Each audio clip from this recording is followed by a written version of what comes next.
Wherever in this world I roam, I carry memories of my home. This blade, it is the last link I have to the land of my birth.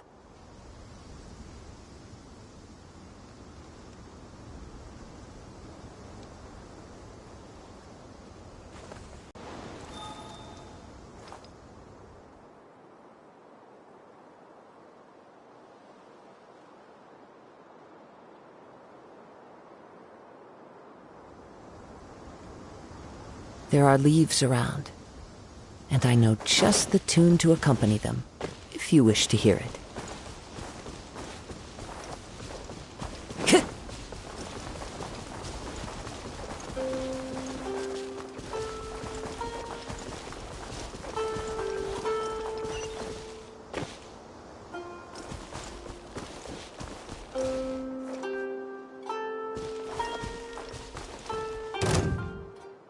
Time to go. Into the wind.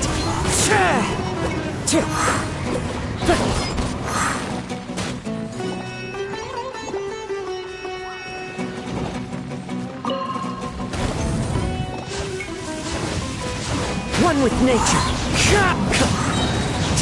Fallen leaves adorn my night. Stay focused. Into the wind.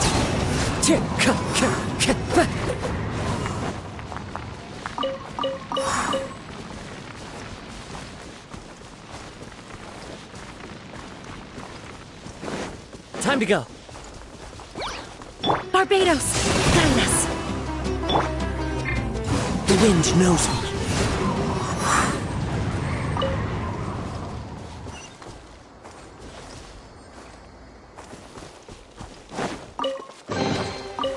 Fateful offering.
Happy to help!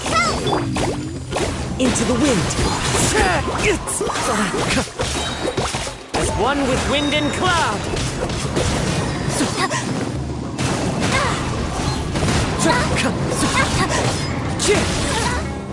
Time to go.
One with nature.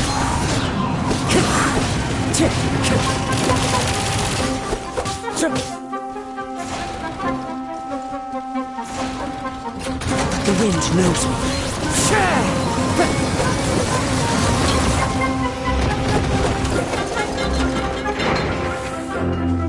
Into the wind. Clouds high. The birds call.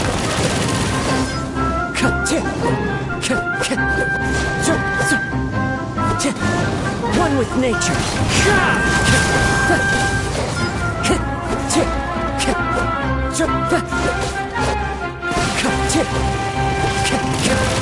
The wind knows me.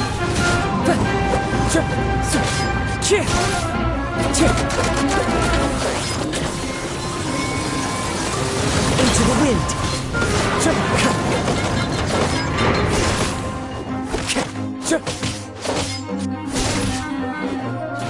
One with nature. Go and splash! Into the wind.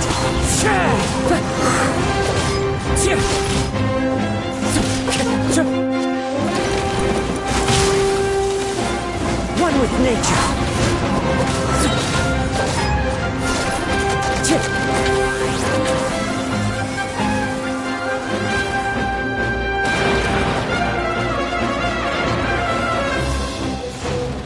Into the wind. As one with wind and cloud.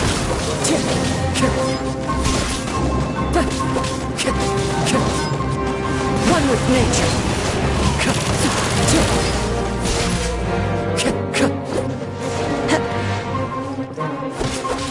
Into the wind.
Time to go.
Adventure time!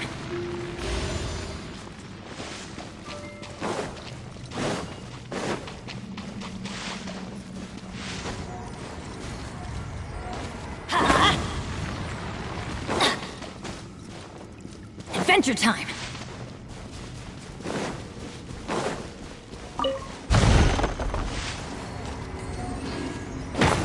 Off we go!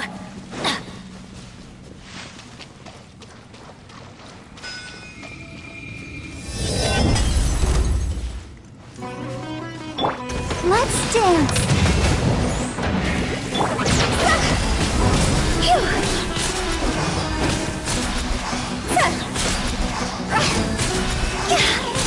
Higher, higher, hands on fire!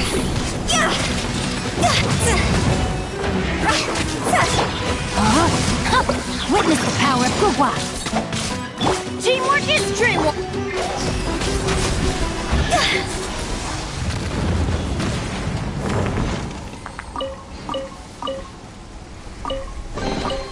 Oh, what a cute treasure coffin!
Don't you remember?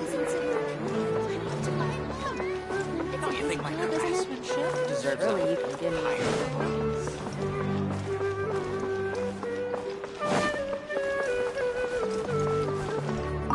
Ad Astra Abyssosk. Welcome to the Adventurers Guild.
When I don't have much to keep me occupied, old thought patterns start to creep back in and...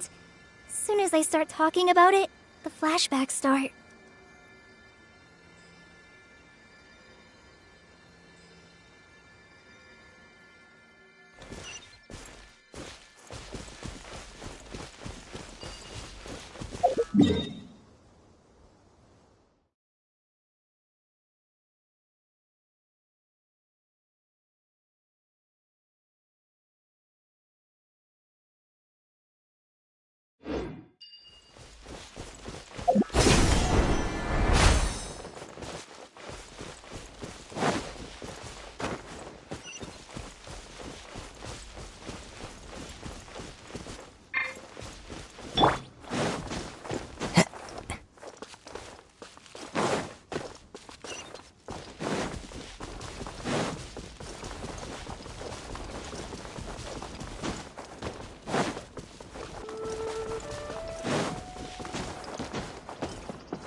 Wherever in this world I roam, I carry memories of my home.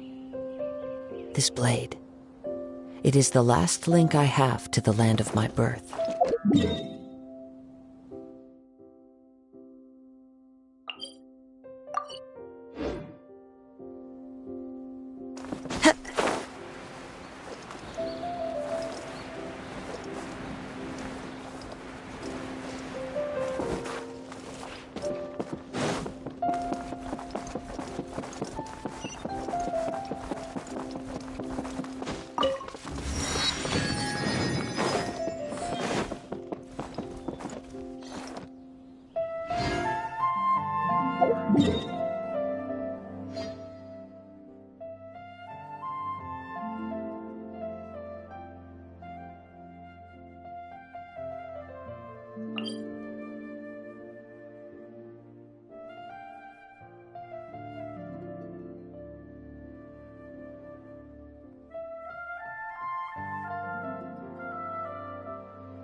There are leaves around, and I know just the tune to accompany.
Time to go.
Come and have a good look yourself. Traditional spices of the highest quality, made with pride and experience. You've got a deal. I can't thank you enough for always looking after my business. Believe me, I'm not making this up. Several Eremite mercenary groups are nearly in open conflict, but does the core of 30 care? And that's not all. Did you know that... Wow! Talk about hurly-burly! This place is busy! Guess that's only to be expected for the largest port in Sumeru. Maybe it's because of what Dia told us earlier, but Paimon can't seem to shake the feeling that there's also danger lurking in these crowds. Ooh. Let's get our bearings so we can start looking for leads. We know that whatever the Enkanomiya lost is related to the gods. But other than that, we don't have much else to go on. Osfun told us to try posing as Enkanomiya students while asking around. Paimon checked the Akasha on the way here, and the Enkanomiya doesn't seem to have any research facilities in Port Ormos. Paimon doesn't get it. Won't we look even more suspicious going around saying we're Enkanomiya students and asking about the stolen item?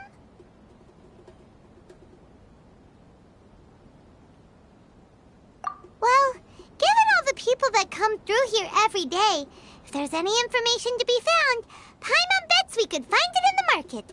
Let's ask around and see what we come up with.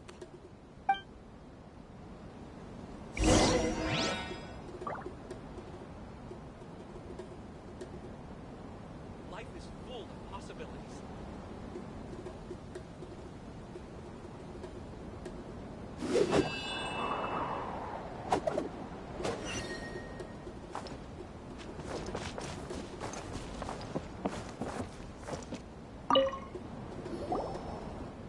Welcome. Welcome. How can I help you too? Hi there. We would like to ask you a question. Do students from the Academia ever come to Port Ormos? Of course. Especially around this time of year. Students from Sumeru City that are about to graduate often come to Port Ormos to cut loose a little. Many people often talk about how hard it is to get accepted into the academia, let alone graduate. But those who finish their studies and go on to become full-time researchers at the academia have it even harder. Sure, we may not be Sumeru City, but Port Ormos offers beautiful scenery and a stress-free environment. Some even say it's good luck to come to Port Ormos, so students and researchers come flocking here when things get to be too much at the academia. Ah, you see over there? Those are students from the academia. They've been looking worried and miserable ever since they got here a few days ago. If you ask me, the life of a merchant is better. So long as the Akasha teaches us what we need, then life is good. Those students seem to be discussing something. Let's see if we can listen in.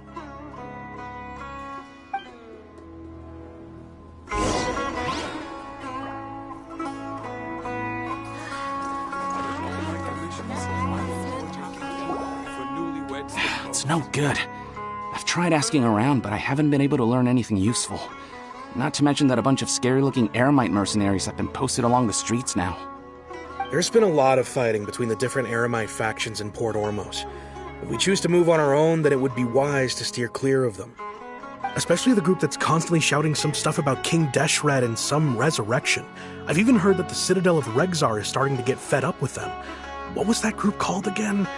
Ein something or other? They're called Ein El Akhmar. Today, I heard that the thing we're after might be in their possession at the moment. Wait, come again? Don't you see? Many of the Eremites in Port Ormos deal with trading this kind of thing. They're usually pretty wary of outsiders, but not so with students of the academia. It's because the kind of goods that students are looking for aren't the kind of goods that Eremites are after. As long as they know you're a student, then deals can be made. I've heard that Ein El Akhmar likes to set up shop at the Jauhar Tavern.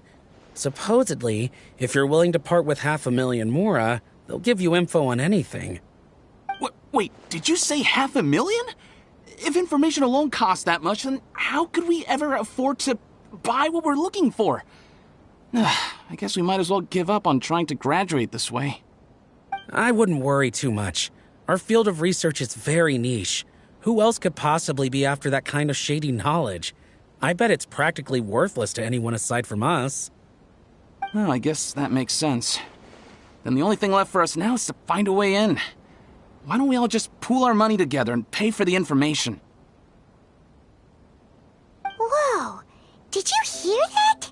A niche field of research and shady knowledge? It all sounds pretty suspicious to Paimon. Is knowledge something people just buy and sell like that? So, what's our plan? Wait, didn't you hear what they just said? Buying information is going to cost us 500,000 mora! Have you lost your mind? Oh, alright. Paimon never thought she'd agree to parting with that kind of mora. But if you know what you're doing, then we should give it a shot.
This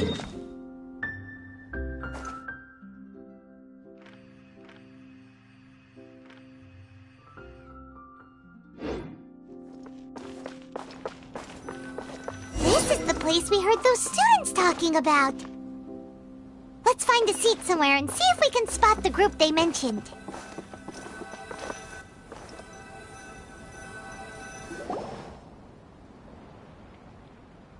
Oh, you've arrived. Please, take a seat. So, they think that they can go toe-to-toe with the boss? Huh! Once we reclaim the power of King Deshret, they'll be the first that the boss punishes. They're nothing to be afraid of. Our main rival now is the Caracal Battalion. They've also amassed a significant amount of more this time, so we mustn't underestimate them. How can the Caracal Battalion compete with the boss when they're nothing but a bunch of money-grubbing opportunists out for a quick mora? Yeah, with Boss's fervent devotion, he'll be able to use this power to bring our god back this time. Huh. All these guys talk about is King Deshret, so they're probably the ones we're looking for. Greater Lord Ruka Devata. That traitor and her followers must not be spared. The day will come when King Deshret exacts vengeance on Sumeru, and all of them shall be punished.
Paimon was wondering what they meant too. We should ask about that if we get the chance later.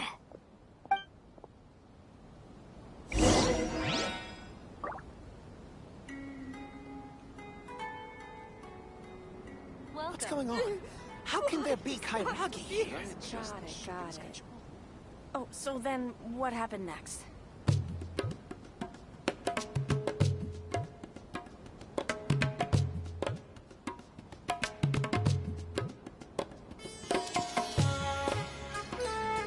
There's no difference between the desert and the sea. What's going on? How can there be Kairagi here?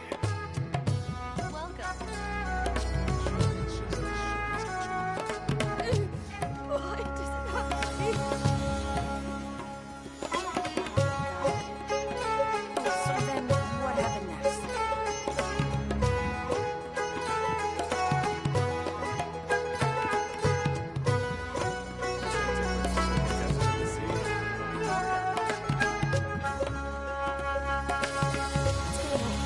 How can there be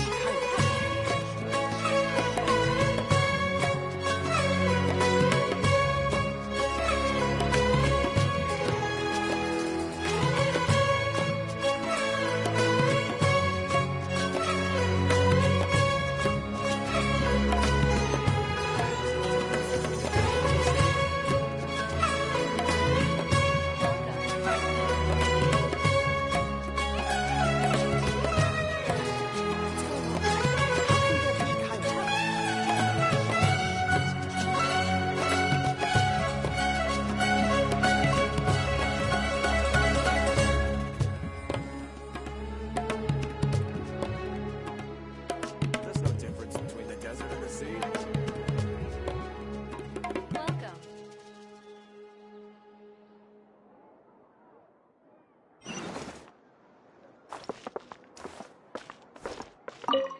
Should I adjust the shipping schedule? Huh?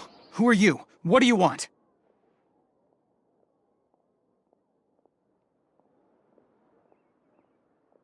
A student? Huh. What's a student from Sumeru City doing in Port Ormos? Ah, well, if it's info you want, you've come to the right place. The question is, can you afford it? Huh? What is this, some kind of joke? Oh! Sorry! He must have grabbed the wrong amount! Hey, what do you think you're doing?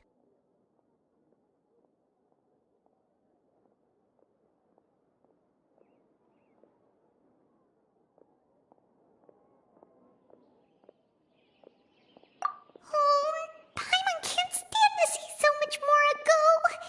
But there's no other choice right now.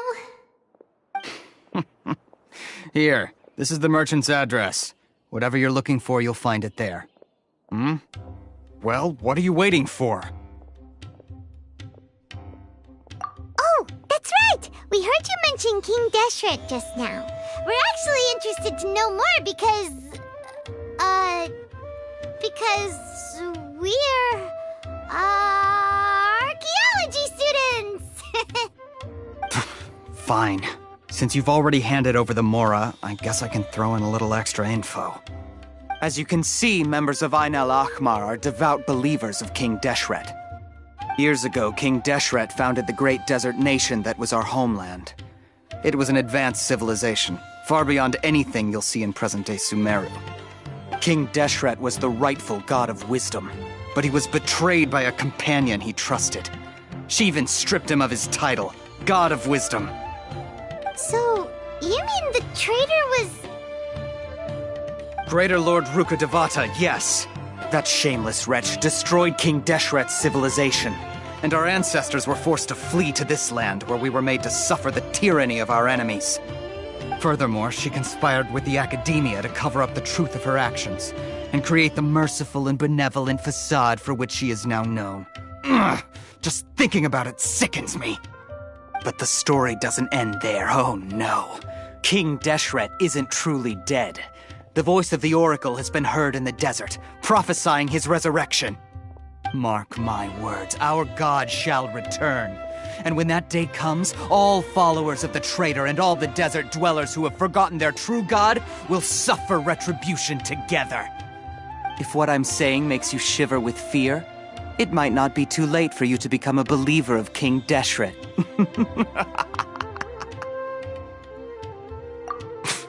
I don't have anything to say to you Academia people about that.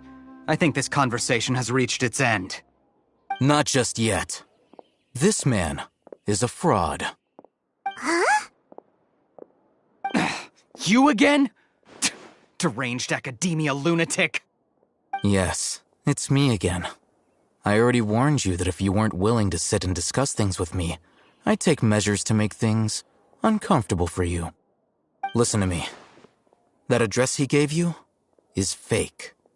Or at least, you won't find a merchant waiting for you there.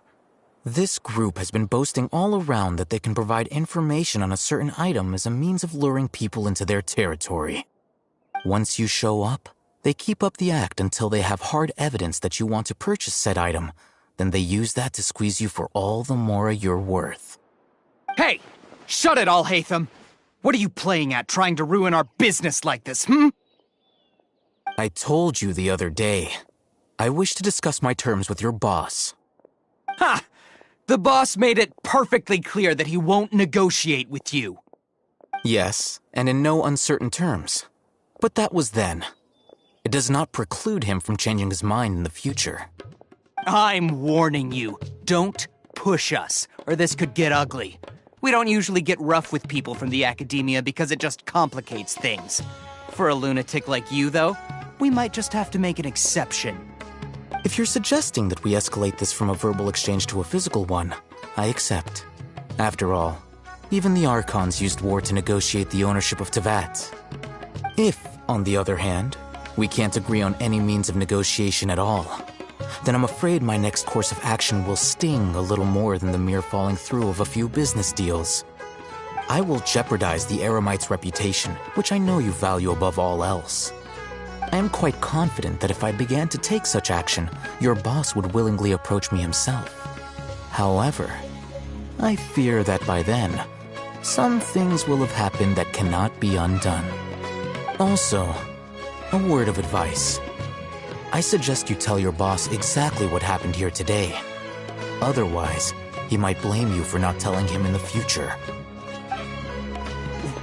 What did you say? Consider this. Have I ever failed to follow through on my word in the past? This guy is really out of his mind. Okay then. If you really have a death wish, let's meet a week from today. The pier in front of the Pharos Lighthouse, 4 o'clock in the afternoon, sharp. Don't expect us to hold back. Not so fast. First, you return the 500,000 mora to them.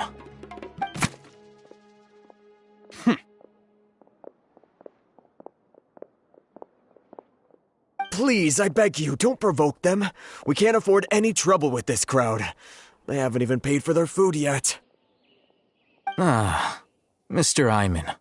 There appears to be fewer staff in the restaurant recently. This wouldn't happen to be because they're all busy spreading the word to the students, would it? Well...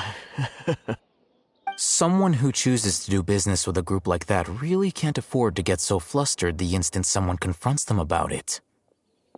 Consider the meal compensation for our silence. I'd say you're getting an excellent deal. Whoa, did you see that? He not only got us our Mora back, but sent the Emirites running too!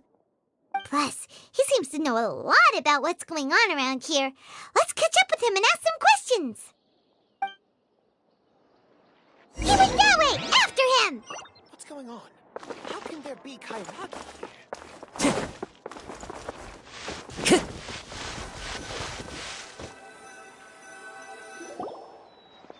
Wait up! It's Alhaitham, right? What do you want? No need for thanks. My goal was to get to them, and you two gave me just the opportunity I needed. We're even. Oh, I advise you to keep your distance from them. Since they weren't able to make off with your Mora in the end, they might harass you again in the future. All right, Goodbye. Hold your horses! We still have something to ask you about! Since you tore through their scam right in front of them, you must know the real story about certain something, no? Who exactly are you two? And why are you inquiring about that? A student. Right. Look, you should know that those thugs conducting business with you had nothing to do with your lie.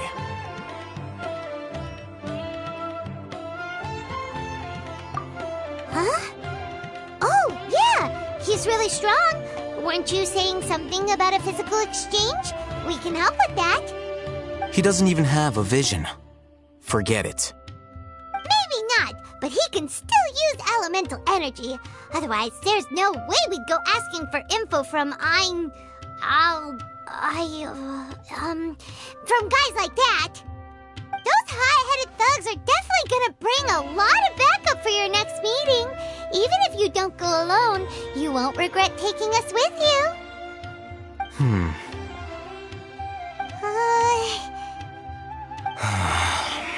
All right, I accept. Got a pen and paper? If you're searching for someone who sells that kind of merchandise, I'll give you one of their addresses, and you can try your luck. We'll reconvene at the appointed time by the pier. It doesn't matter if you show up or not.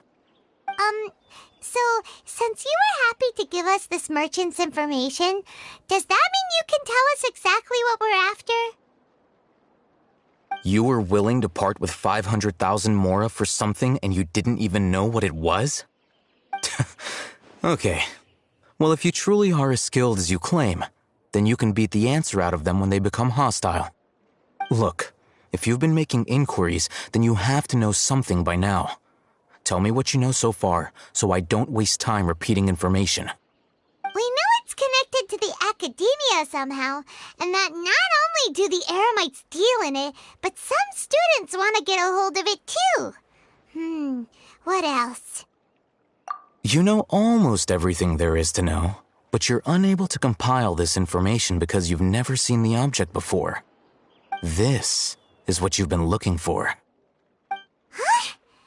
Paimon can't tell what it is. It looks like some kind of ornament.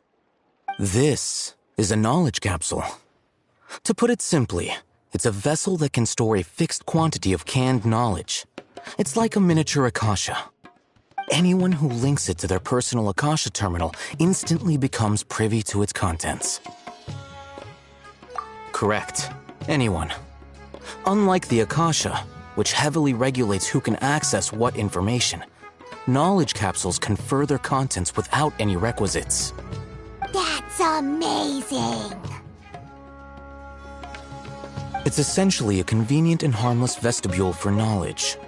Unfortunately, it's illegal in Sumeru to privately possess or trade them. They were created as a means for scholars to transfer knowledge gained from Irminsul into the Akasha, and are intended to be destroyed immediately after use. But despite strict regulations, some of these knowledge capsules will always escape destruction. After all, there will always be those in this world who are dissatisfied with life as designed for them by the Akasha and wish to change their fate. Over the past century, a wide variety of canned knowledge has been leaked from the Academia. Now, in Port Ormos, the valuable ones are a means to mora for the Eremites. Meanwhile, those which the Eremites deem to be useless to them occasionally prove useful to the common citizens and hapless Academia students. Well, I think that about sums it up.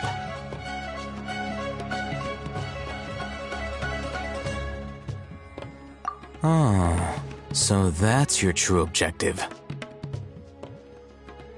With our current arrangement, I don't believe I can offer an answer.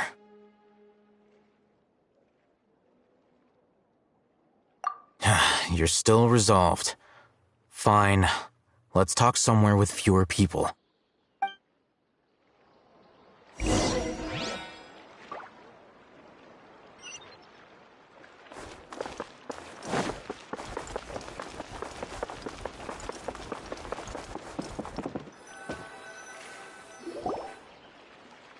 let's continue our conversation here. If you wish to learn more about the knowledge capsule that the Academia lost, then you must help me with something.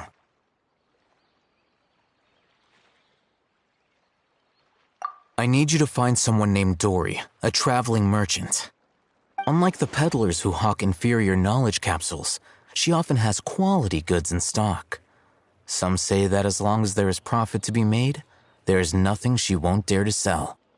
She's guarded against people from the Academia because most of her wares don't comply with Academia regulations. I think she blacklisted me. I met with her informant, but it soon became clear that they had no intention of letting me get any further. Become one of Dory's customers and earn her trust. This is my condition for further collaboration. Why do you want us to meet with her? Until you complete this task, you don't have question privileges. Fine. So how do we go about doing this? You two are outlanders who haven't been here for long, so Dory should view you as safe clients. I'll give you the informant's address and their contact password. Beyond the password, though, I have no way of knowing what other tricks she might have up her sleeve. You'll have to improvise. This is kind of nerve-wracking. The true challenge begins after you meet her. She has a keen nose for Mora and a shrewd eye for wares, and she only likes customers who she deems to have good taste. I'll prepare some funds for you. Buy her highest quality wares and earn her approval. But we only just saw a knowledge capsule for the first time. We don't know how to tell which ones are good and which ones are bad. Is that something we can learn quickly? That's true. Have you two heard of elemental sight? Oh, that's a surprise. Guess I'll have to hold you in higher regard. Anyway, that ability should resolve your issue.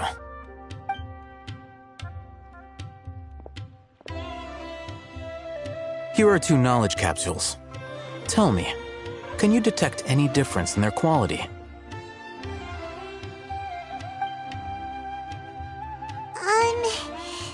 They look the same to Paimon.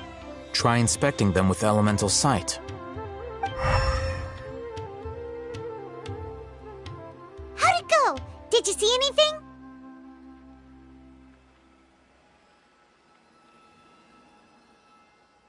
Rumor has it that higher quality knowledge capsules generally appear brighter when viewed through elemental sight. That's because knowledge originates from Irminsul, the root of Dendro power itself. The more powerful the knowledge, the richer it is in Dendro energy. However, some canned knowledge with a high concentration of elemental energy is of little use in contemporary times, so those capsules are of little value. Using elemental sight is merely a stopgap measure, but it should suffice for earning Dory's trust. That sounds pretty impressive. Here's a sheet with the informant's location and contact password, and here is the Mora for purchasing canned knowledge. Don't be cheap. You'll need to spend to catch Dory's eye. If there's any Mora left over, just keep it. Oh, and be sure to exercise some caution. There have been Matra present in Port Ormos lately. Your efforts will be for naught if they catch you. Matra?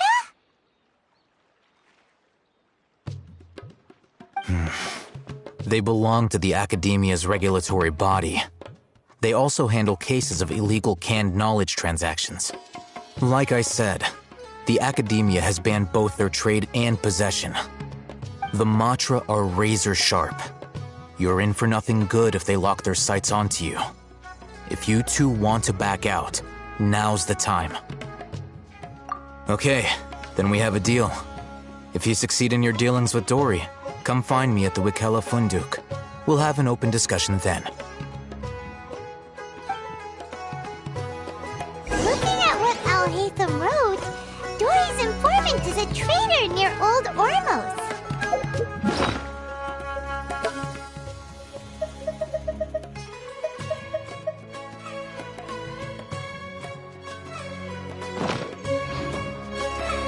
Let's follow these instructions and try to get in contact with him.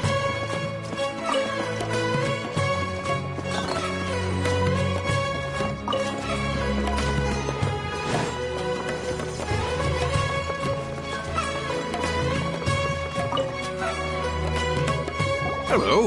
What are you two looking to buy?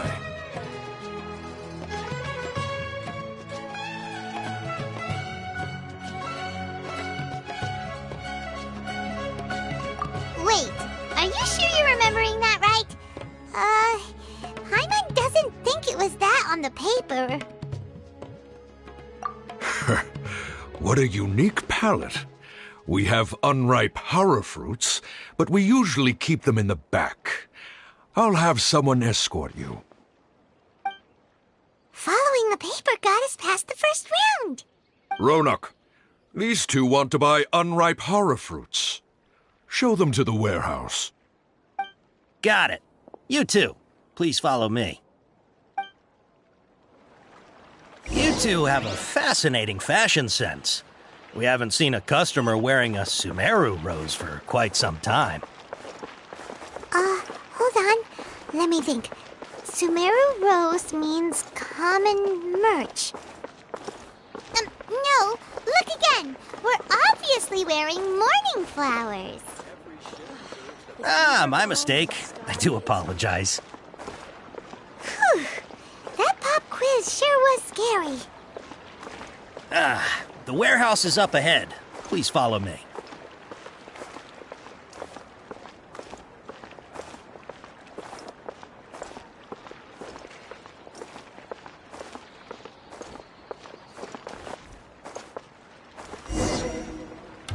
Before I retrieve your products, I need to confirm a few things. Please forgive me, but we may not have sufficient stock for you today. Earlier, many of our hara fruits were taken by mice.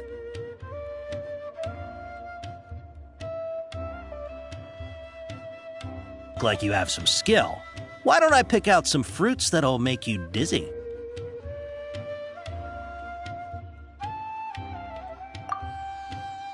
No, that's not it. The paper said that heat stroke is the answer to erudition. Ugh, eating something that causes heat stroke sounds horrifying. I'm sorry. But as things currently stand, we won't be able to fulfill your order.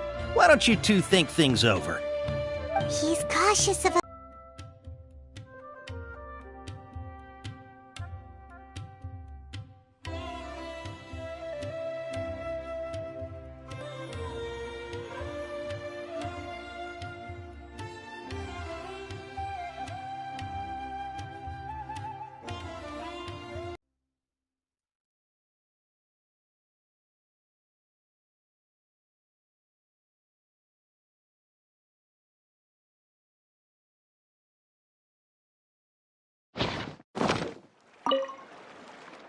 Before I retrieve your products, I need to confirm a few things. Please forgive me, but we may not have sufficient stock for you today. Earlier, many of our hara fruits were taken by mice. Thanks. If better goods come in, you'll be the first to know. You look like you have some skill. Why don't I pick out some fruits that'll make you dizzy? Yep, that's the right answer. But eating hara fruit that makes your head and ears ring sounds like a bad life decision. Would you like your hara fruits to be packaged in the Sumeru City or Port Ormos style?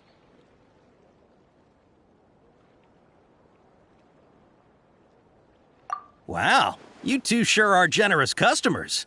We'll be sure to package your products beautifully. Okay. Everything has been confirmed. Miss Dory is waiting for you up at... Shoot! It's the Matra! Run! What? The Matra? Where? Oh, Hatham said we're done for if they catch us. We gotta get out of here.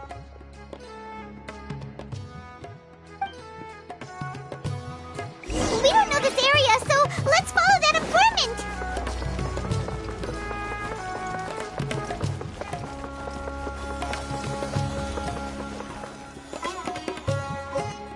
He ran that way!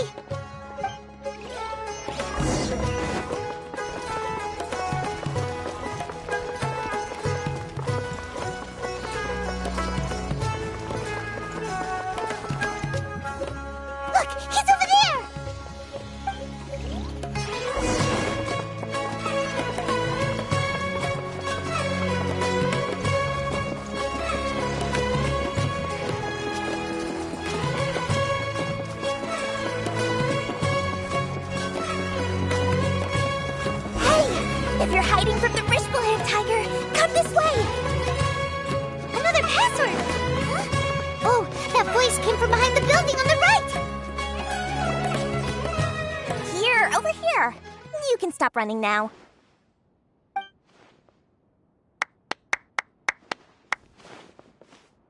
So you were the one who was calling out to us just now.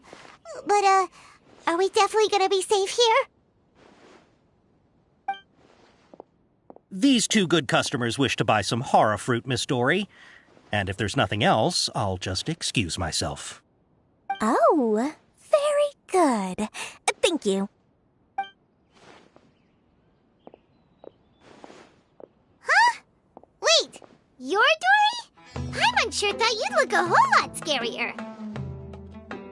Hey, what are you trying to say, Princess Pea-Brain? I can be scary enough when I need to be, believe you me. If you don't watch what you say, then you can forget about doing any business. But it seems you two have actually done pretty well so far. Not only did you manage to find the informant, your reactions were also pretty sharp. You don't really look like criminals or anything, but I bet my Mora that you've been involved in some shady dealings, haven't you? Paimon's not sure if that's supposed to be a compliment, but we'll take it. I can't risk doing business with people who start huffing and puffing after just a few paces, no matter how much Mora they might have. Not only will they get caught by the Matra, but they'll also get us into trouble. As decent folks trying to run an honest business, we don't need any of that. Wouldn't you agree? So that's why I prefer to have customers like you. It's your first time here, but don't worry, I won't ask too many questions. Even if you wish to buy enough knowledge capsules to decorate your house with, please knock yourself out. As long as you have lots of round, shiny Mora, then we're all good. Ah, yes, of course, of course. Go ahead, help yourselves. Voila! Wow, she has a trove of canned knowledge. Whew. She'd probably be in serious trouble if the Matra caught her with all this. What kind of products do you seek, my dear customers? Don't worry, I'm not interested in your reasons for buying. I can, however, offer some suggestions. Take this one, for example. An analysis of the sociological ideology and dialectics of the Hilichurls. Only 3 people in all of Teyvat have ever studied it, making it extremely rare. It's on sale now for 350,000 Mora. Yeesh, who would want to be an expert in that topic? Or how about the architectural styles and construction methods of Teyvat in the early Archon War period? With this one, you can become an expert in historic architecture preservation and find an excellent, well-paying job in nearly any nation. Ooh, now this sounds like it could be useful. 2 million Mora, and it's yours. No discounts. Whoa! That's a lot of Mora! Of course, you are free to pick whatever your heart's desire. The contents and price of each knowledge capsule are indicated in small text on the body of each one, down at the bottom. Alright, let's try the method that Al-Haytham mentioned.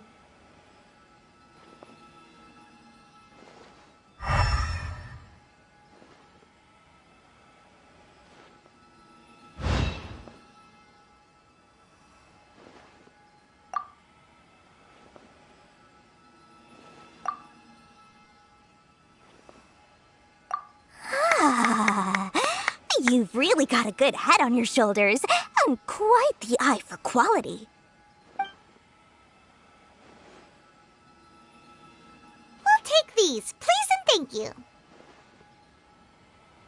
My oh my, you are blessed with a taste for both the exquisite and the extravagant. Customers like you are a rare breed. 1 in 100. No, 1 in 1,000 even. Listen. I have a special offer for you two. If you spend just 100,000 Mora more, you can pick any knowledge capsule of your choice up to a value of 1 million Mora. Say what now? Did you hear that? Spend another 100K and we get a capsule worth a whole million! But all the canned knowledge we just bought is easily worth 500,000 mora. If we spend just a little more, we can get something worth 1,000,000 mora. Isn't that a fantastic deal? Think about it. We've gone to all this trouble to get this canned knowledge. And so far, everything we bought belongs to Alhaitham. Aren't you even the least bit curious about how this whole canned knowledge thing works? We're talking instant knowledge here. Don't you want to try it yourself?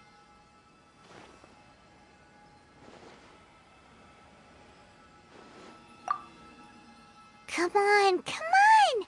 We still have around 100,000 of Alhaitham's mora left, so let's put it to good use by finding something useful for you. Ahem! You've got a deal, Dory! We'd like to spend an extra 100,000 mora. Excellent! Then please, select from this fine collection of canned knowledge over here. Hold on a second. Paimon thought we could choose whatever we wanted. Why can't we choose the ones from over there? Oh, but my dear customer, the knowledge capsules over here are worth 1,000,000 mora each. I'm sure discerning customers like yourselves will be able to find something to your liking. Please, take your time. Uh-oh, Paimon has a bad feeling about this. Let's use Elemental Sight again to check these.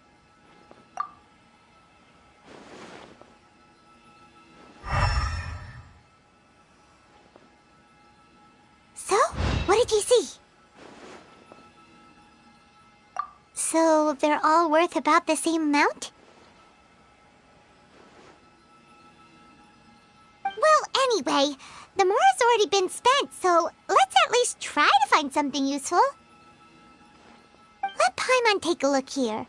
An introduction to traditional Sumeru brewing techniques, the art of growing spices, an overview of ancient runes. Oh, how about this one? Sword Fighting Techniques 8.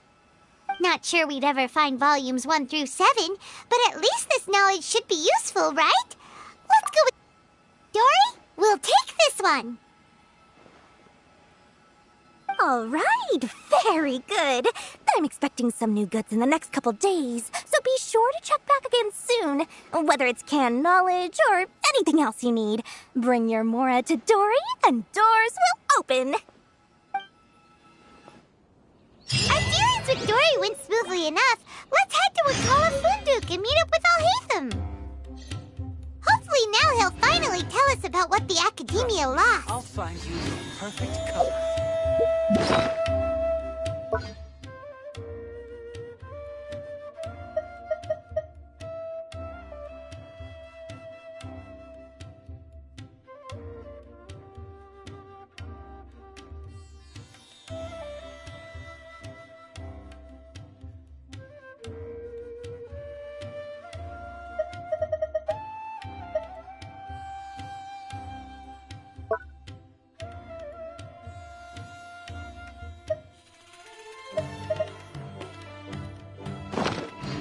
Wherever in this world I roam, I carry memory of my home.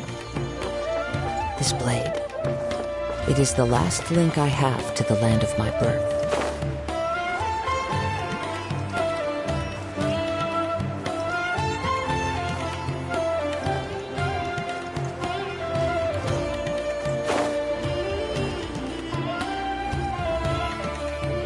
Ha! You two made it. And from the looks on your faces, you were successful. Whoa, there's so many people from the Academia here. Why would you pick this place as our meetup spot? Well, Wakala Funduk is under the Academia's control, so naturally the Academia has people working here. I came to Port Ormos under the pretense of conducting official business. You're a pretty daring guy. Relax. No one here is interested in anything we say, and the Matcha won't come here.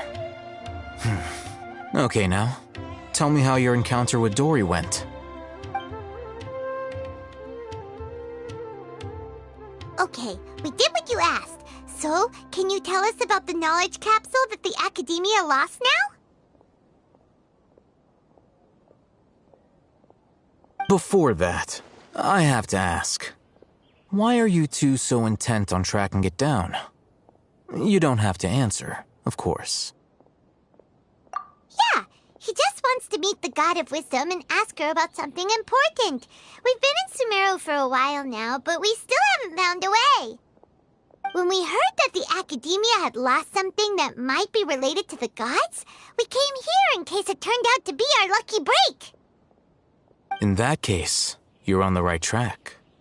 A short while ago, the Academia lost a knowledge capsule in the desert. It's supposedly a divine knowledge capsule. Use it, and you'll gain the wisdom of the gods. Wow, there's really such a thing as that? Hey, if we find it, do you think we could learn how to meet the Dendro Archon? Ooh, or how to find your sister? I highly doubt it has any mystical properties, but it does indeed exist. And it's right here, in Port Ormos. So, where exactly? That's what we need to find out next. I won't deny that. I am investigating because I'm curious as to what the divine knowledge capsule truly is. As you know, the Eremites in Port Ormos also have their eyes on it. It is an extremely precious item. The knowledge contained within may bring great power or wealth to whoever has it in their possession. Several brigades have been vying for ownership of it as of late, but there is still no victor. My personal finances and connections cannot compete with those of the Eremites. After attempting various methods, I finally managed to reach a tentative agreement with several brigades. I agreed to forego ownership of the divine knowledge capsule in exchange for the opportunity to study it. After all, there's no harm in understanding what it is. However, there are those who are less amenable to negotiation, such as those from Ain al-Ahmar. They adamantly believe that the divine knowledge capsule contains King Deshret's power, and that he will return to this world when they obtain it. They refuse to let anyone from the Academia tarnish their deity's soul. So you kept hounding them because they refused to cooperate with you? Yes. Ain al-Ahmar isn't exactly wealthy, but its members are determined to get that capsule by any means necessary. To that end, they've resorted to many methods more foul than fair in order to amass sufficient funds. So, I've been sabotaging their business to force them into negotiating with me. The divine knowledge capsule should be up for a secret auction within the next few days. Each brigade will place their own bid, and the prize will be covertly given to the winner. To ensure the capsule's security and to evade the Matra's notice, the winning brigade will not publicly disclose their victory. Unless I know whose hands the divine knowledge capsule ends up in, my agreements with them will fall through. Dory is the most reliable source of information, but that avenue was previously closed to me. With you on board now, the situation is different. In other words, you wanted us to befriend Dory so you could find out where the divine knowledge capsule is. Yes, you can say that. But this arrangement harms none of us. The day after tomorrow, go back to Dory and try to purchase information on the divine knowledge capsule's whereabouts. If she has no information, wait 2 days and approach her again. If I get the opportunity to study the divine knowledge capsule, I will relay my findings to you. Will that suffice as compensation? Okay, then we'll meet up in 2 days. Alhaitham, before you go, we actually bought a knowledge capsule for ourselves, but we're not sure how to use it. You two want to try using a knowledge capsule? Sure, I can teach you. Doing so right under the Academia's nose is a bit problematic, though. What do you say we head to the outskirts of town?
Alright, this place works.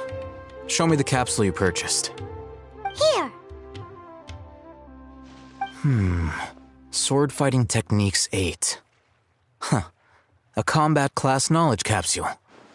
This class is something of a rare find these days, since most have been taken by the Eremites to augment their battle capabilities. Really? Ah, yeah, what a great buy! If you want to determine the efficacy of this capsule, I can evaluate your combat ability. However, effects will likely be minimal if you already possess a high amount of strength. We can conduct a controlled experiment where you fight 2 battles, one before using this knowledge capsule and one after. While you fight, we can use an Akasha terminal to monitor your various physical parameters.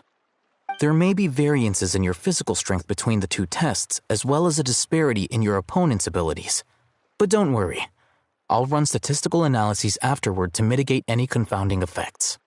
Wow! Haytham!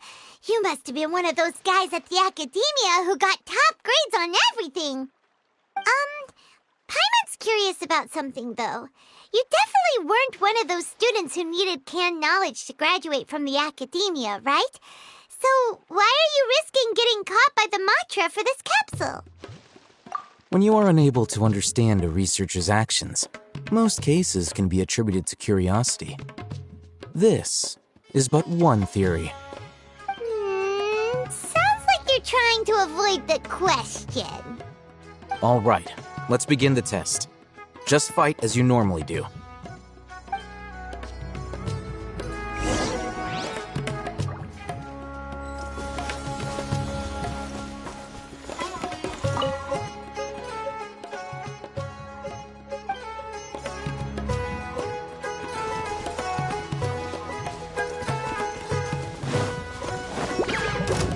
One with nature.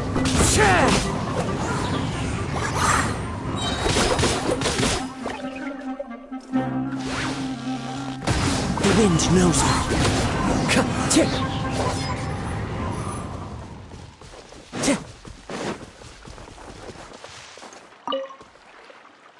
All right. I'll link your Akasha terminal to record data. The next step is to use this knowledge capsule. Hold it in your hand. I'll help you establish a connection with it so you can activate its power.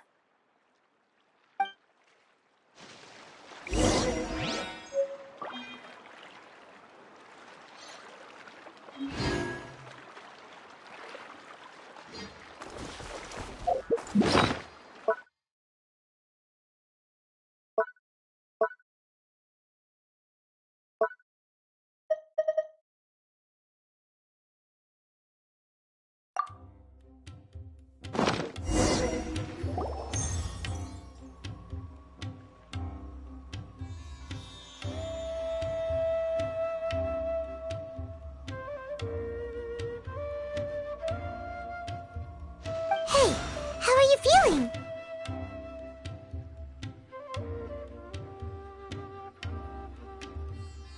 You mean that it worked? All right. Time for round 2. Fight with the same composure as before.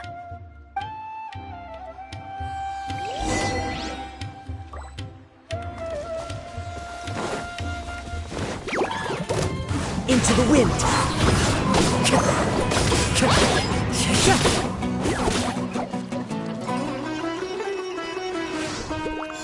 One with nature.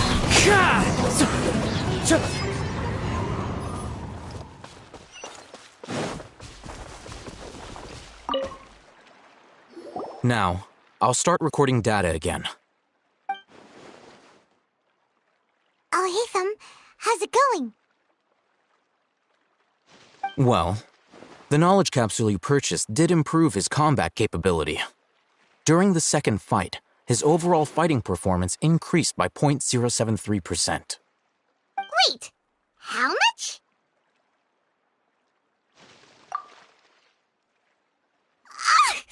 Dory's such a jerk! She totally scammed us! 1 million mora? This thing isn't worth a tenth of that amount! Of course, this could be because he is so powerful that the capsule's contents were unable to produce a substantial increase. At the very least, this test allowed me to gain more insight into you two. Our deal seems increasingly worth my investment. I'm heading back to Ikela Funduk. I await your response in 2 days' time. This is Mora for when you ask Dory for information. Pay her as much as she requests.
There are leaves around, and I know just the tune to accompany them, if you wish to. Hear it.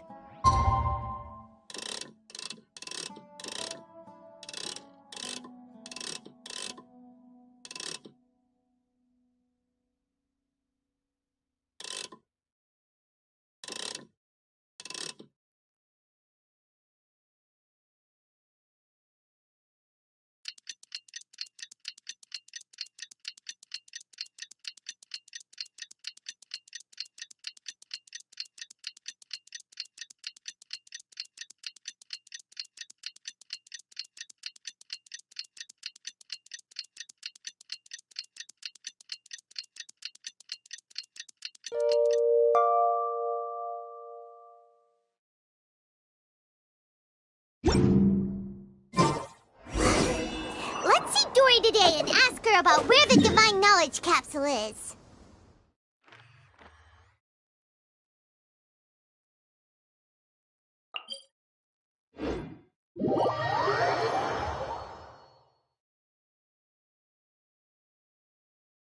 This scenery is wonderful.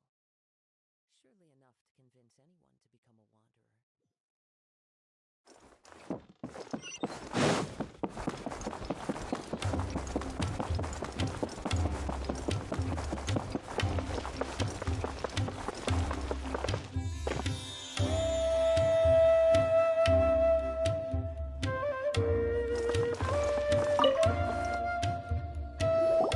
Over here!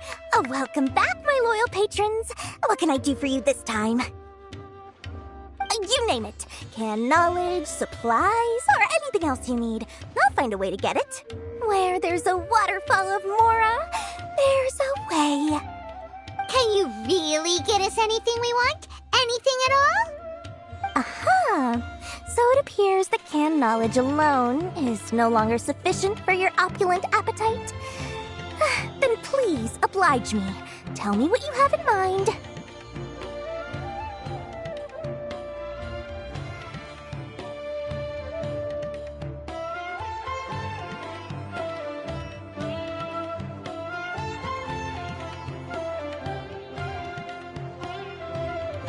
Oh!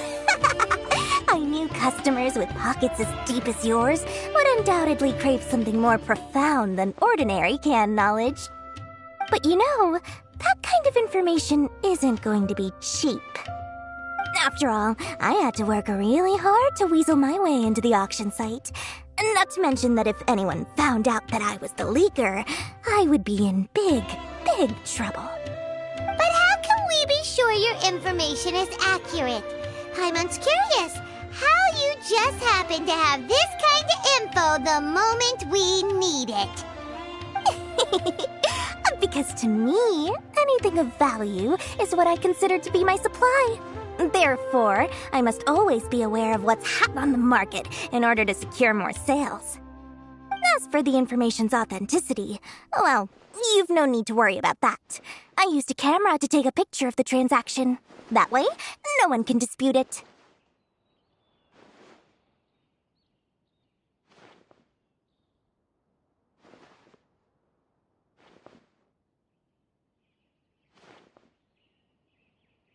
It's always a pleasure doing business with such sterling patrons. Now that you've paid in full, here's the scoop. The Divine Knowledge Capsule was purchased yesterday by a certain Misery, the leader of Ain el Ahmar. Ain el Ahmar? You mean the Eremites who worshipped King Deshret? Ah, so you're already familiar with them. The group has done everything in their power to obtain the Divine Knowledge Capsule. After all, they believe it contains the power of King Deshret.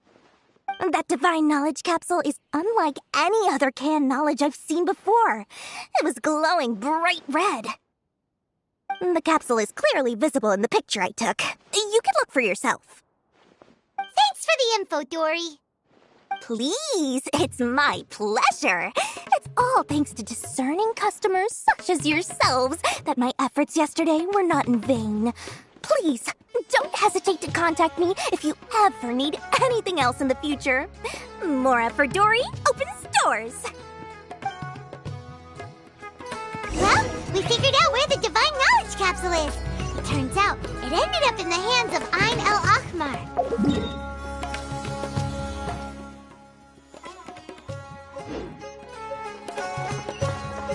Let's head back and talk to Al-Haytham.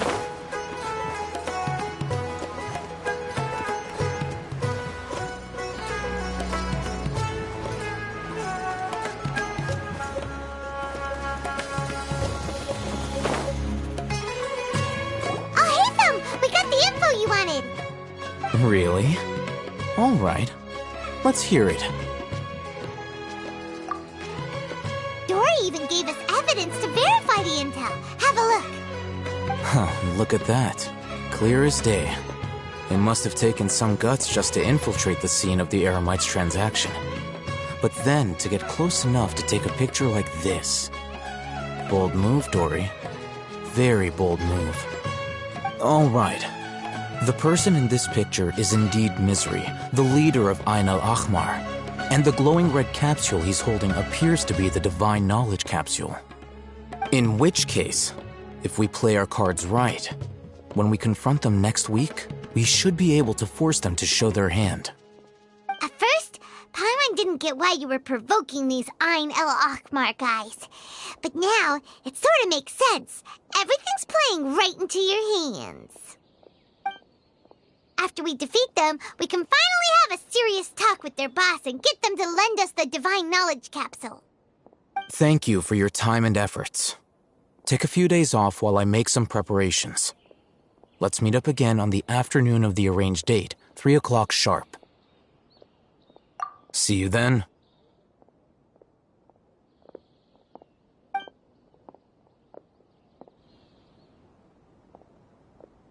Al-Haytham sure is taking his time. Where could he be? Oh, there he is. Sorry to keep you waiting.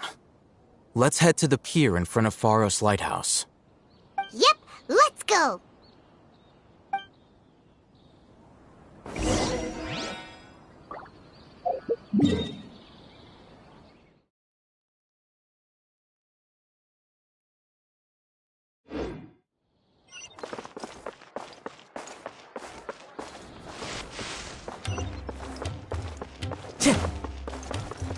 These cursed scholars have ruined all of my precious ancient books.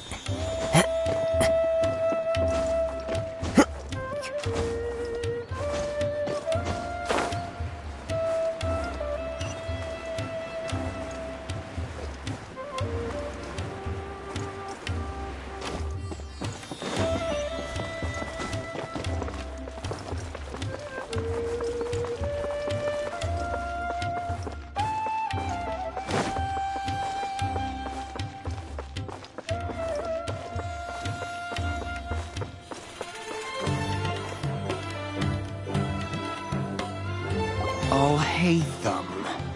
I knew you were crazy, but I didn't know you were crazy enough to actually show up.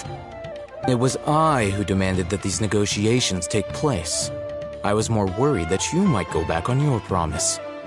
But to your credit, it appears that you're sticking to your word. This is turning into quite an occasion. I also brought some backup. I assume you don't mind. Backup? Aren't you the brat from the restaurant the other day? You've come to support this lunatic because he helped you out? Fine, your funeral. I'm not going to mince my words. Once we're done with you, you'll be nothing more than fish food. Get 'em, boys!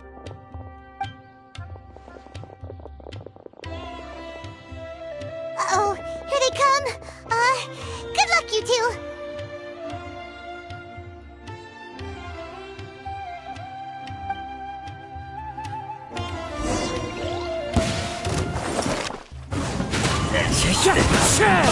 Fallen leaves, adorn my night!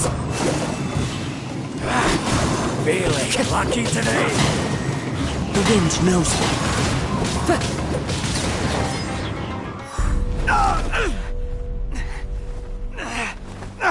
Academia scum!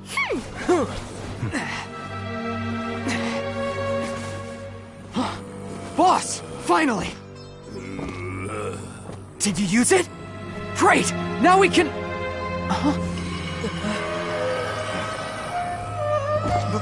Boss?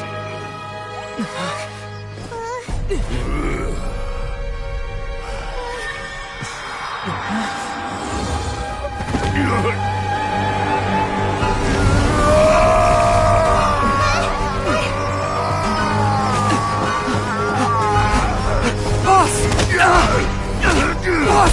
What's wrong? What happened to him?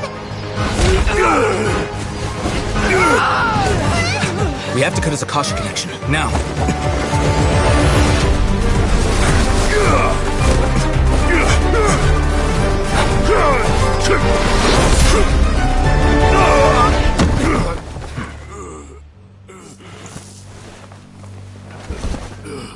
Target acquired! Arrest him!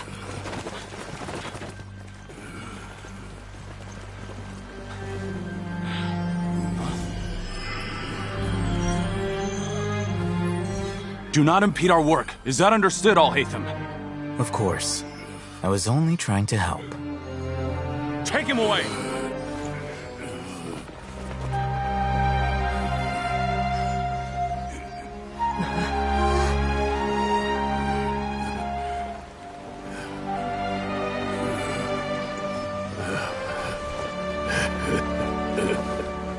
World, forget me.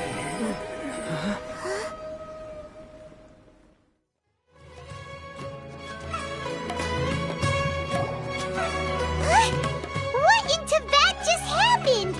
It's like that big guy suddenly lost his mind. It looks like he used the Divine Knowledge Capsule.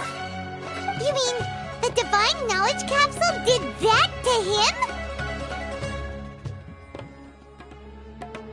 Oh, yeah. You mean how some researchers go insane after getting knowledge from Irminsul? I've heard of numerous incidents of researchers in Satyavada life going insane. The state that man is now in suggests that this is a similar situation.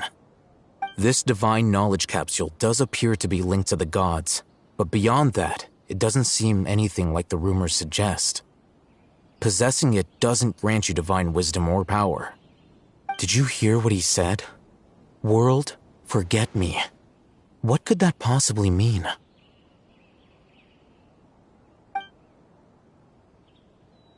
If the mantra took him away, then that means the Academia got the Divine Knowledge Capsule back too. What a shame. We were so close. Still, Paimon didn't expect the Divine Knowledge Capsule would be so dangerous. Imagine if we tried to open it. Oh, who knows what would have happened to us? As things stand, there is no reason for me to remain in Port Ormos. I believe our collaboration has also reached its end. Oh, we were so busy trying to find the Divine Knowledge Capsule that Paimon forgot to ask you something. Since you're a member of the Academia, Do you have any idea how we can go about meeting Lesser Lord Kusanali? Truthfully, I don't. Lesser Lord Kusanali appears to exist outside of Sumeru's entire administration. Most of the time, you wouldn't know she exists at all. Moreover, since the Academia possesses the Akasha, a symbol of our deity's wisdom, scholars have no reason to desire to make contact with the deity herself anyway. Everything about Lesser Lord Kusanali is such a mystery! I'm heading back to the Academia. How about you two? It's almost the day of the Sub-Zero's Festival! Over the past few days, so maybe a little rest and relaxation will do us good.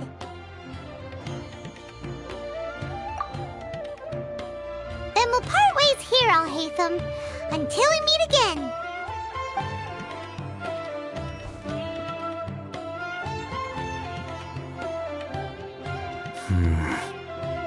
Now, do I deal with this thing first? Or should I produce the report that the higher-ups require?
We didn't miss the Sub-Zero's festival, right?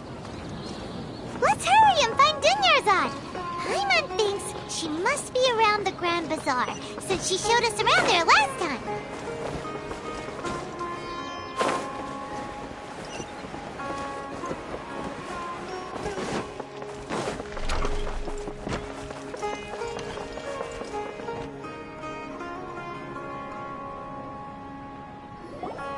There she is!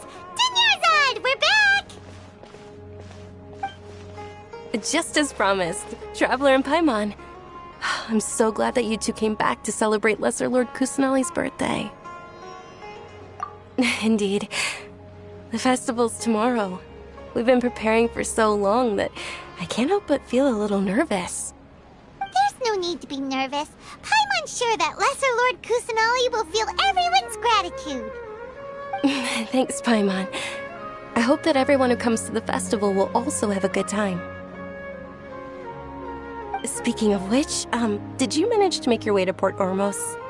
Discover anything over there? Of course we went. A lot of things happened there. I see. Sounds like you two had another exciting adventure. If there is another chance, I would love to join. My lady, if you went to Port Ormos in your current state, we'd both be in for a lifetime of trouble. Dia! You were eavesdropping! It's called covert protection. Keeping an ear out for what's going on around my employer is part of the job. It's all right, Dia. I merely said I would like to go. I know better than to think my body could handle it. The festival's tomorrow. I've been doing nothing but causing trouble for you. So, Dia, please take some time to relax. I'll be fine. Even when you put it that way, it still doesn't feel right. Don't worry, my guardian knight. Okay, fine, but only tonight. Tomorrow's a big day, and many no-good scumbags are gonna try to take advantage of that.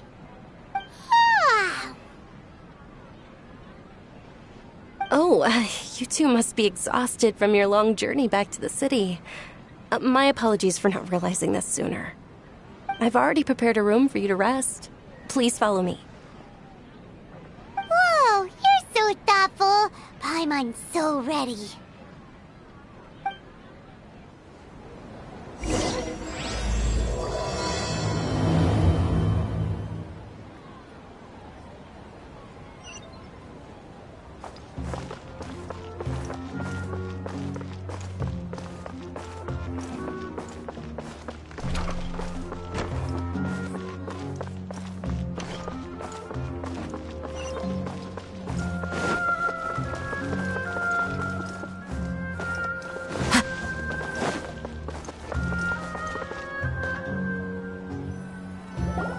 Here we are.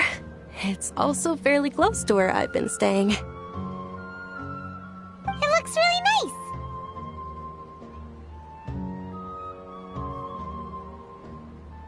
nice. Not at all.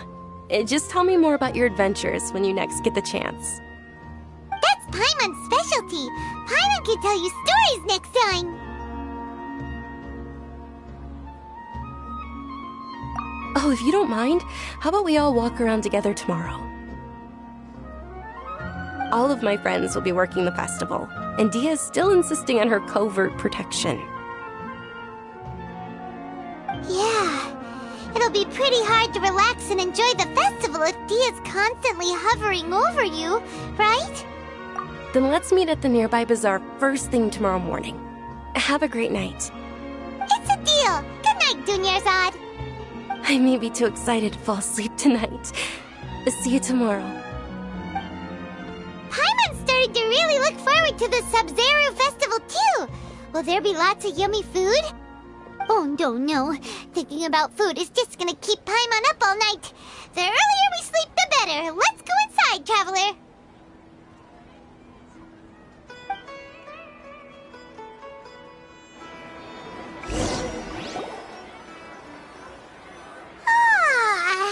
Did we oversleep? We should go meet Dunyarzad.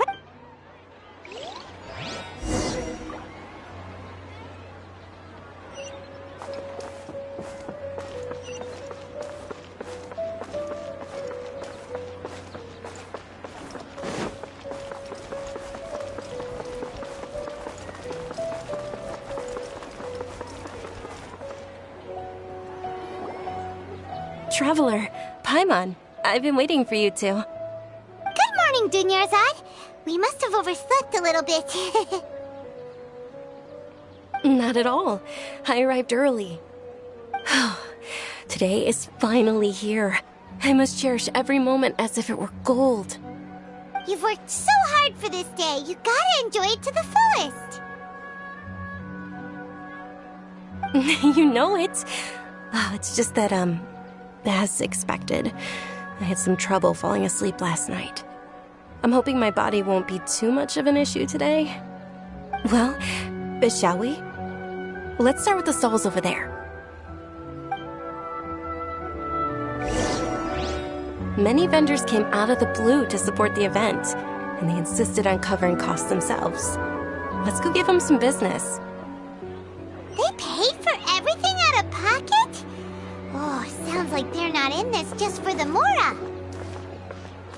They all said that contributing to a lively festival atmosphere is more important than money. Especially since we don't often get to celebrate Lesser Lord Kusanali's birthday. Ooh, they're selling food over that way! Let's go take a look!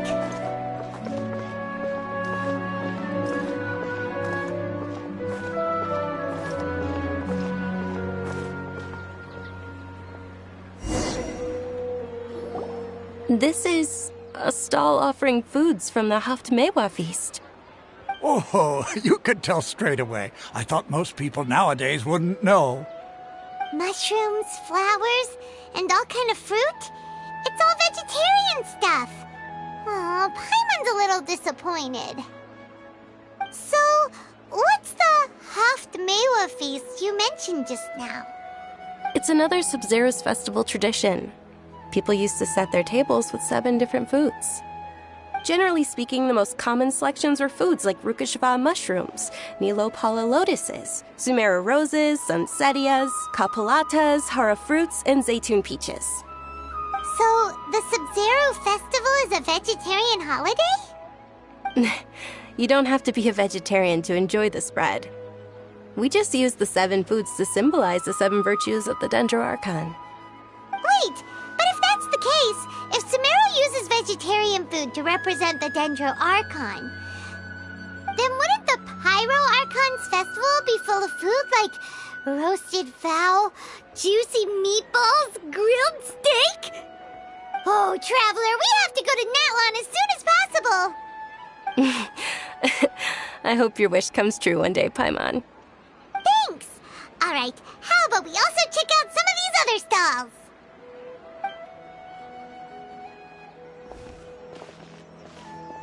Dear customers, would you like to try your hand at alchemical divination? What's alchemical divination? Those two things sound like they'd be fun to try together. Right? I thought the same when I first heard about it. It is said to be a mysterious craft invented by none other than Lesser Lord Kusanali herself. So, how does it work? It's quite simple. After you give me any 2 alchemical reagents, I'll use them to perform a random transmutation. Sure sounds random. So random that it will probably fail. That is precisely what we need. After the transmutation fails, your one and only diviner here will interpret the remnants.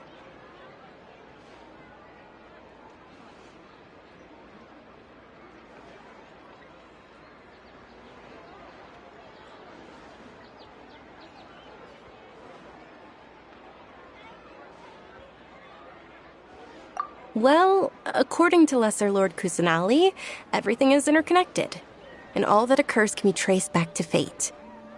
You could say this is a pearl of old wisdom. Why does everything sound so much more credible when Dunyarzad says it? Are you guys working together? So that's the true wisdom behind it. This young lady sure knows her stuff. So, how about it? Want to give it a try?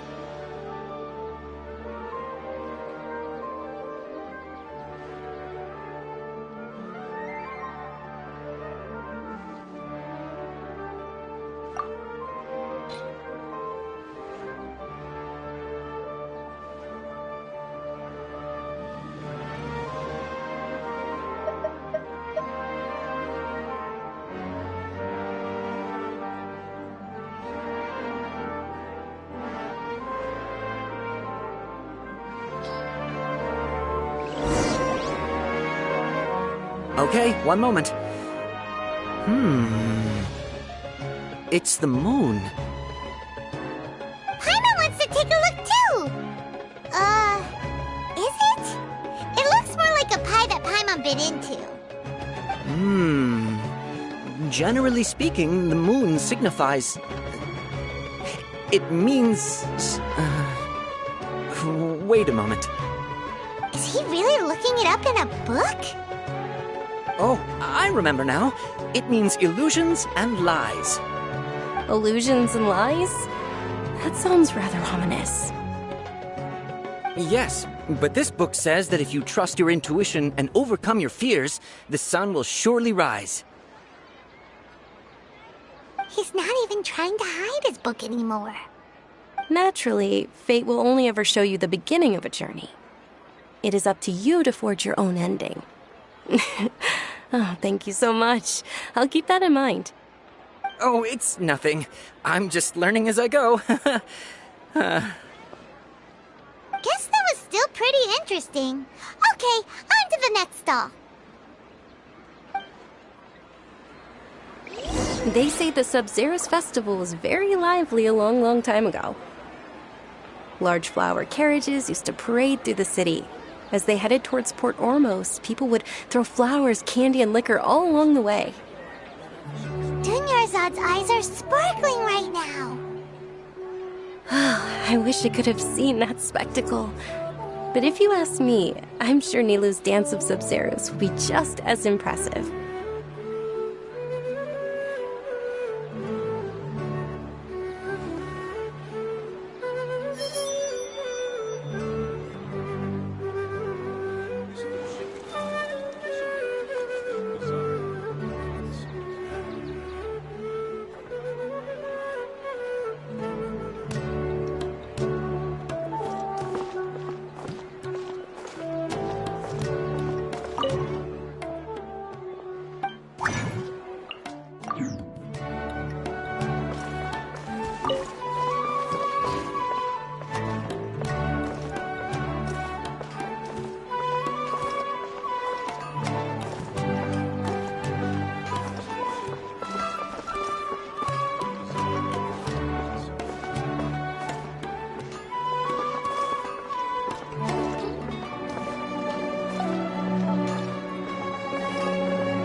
Attention! Soldiers, fall into formation if you want any Yalda candies.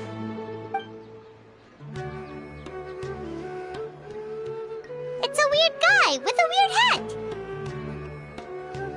Hey, it's Dunyarzad! Wow! Miss Dunyarzad, the children love you even more than the Yalda candies. In the few short days it took to prepare for the Sub-Zero's festival, the children have all grown very fond of you. The Hallowed Knight of Flowers. It's an honor that you know my name.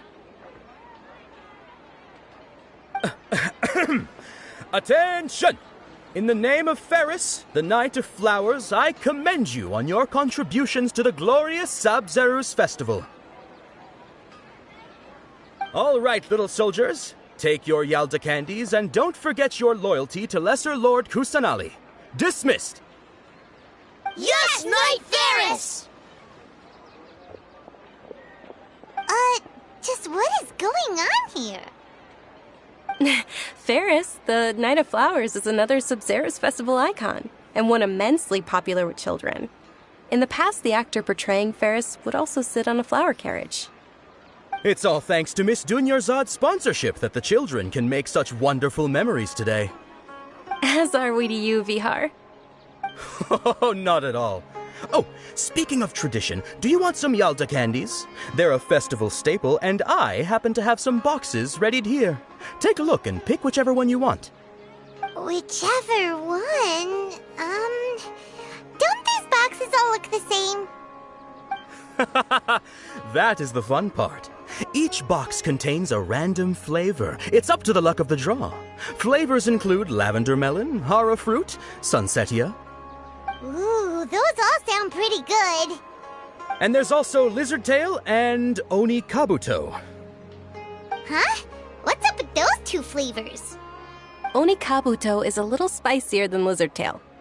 Dunyarzad, you tried them before? Traveler, help Paimon pick one. Paimon wants the sunsetia flavor.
all right. Paimon believes in you. I also believe in your intuition. Great! These boxes of candy are numbered 1 to 5 from left to right. Which one do you want?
Attention! That's unfortunately lavender melon. Paimon thought you survived so many epic battles because you had incredible luck. But looks like Paimon was wrong. The Sunsetia flavored candy was in box number 4. How about this? The most important thing is that everyone has a good time at the festival. So please, take both boxes. Really? Thanks a lot, Knight of Candies! It's Night of Flowers, not Night of Candies. Paimon really wilted the carriageless Knight of Flowers. They all basically sound the same. We got our candy, so let's keep going. Oh, actually, I just remembered that I left something behind. Since you're here, can you come with me to get it? Dunya's because you're so excited about the Sub-Zero's festival. How embarrassing.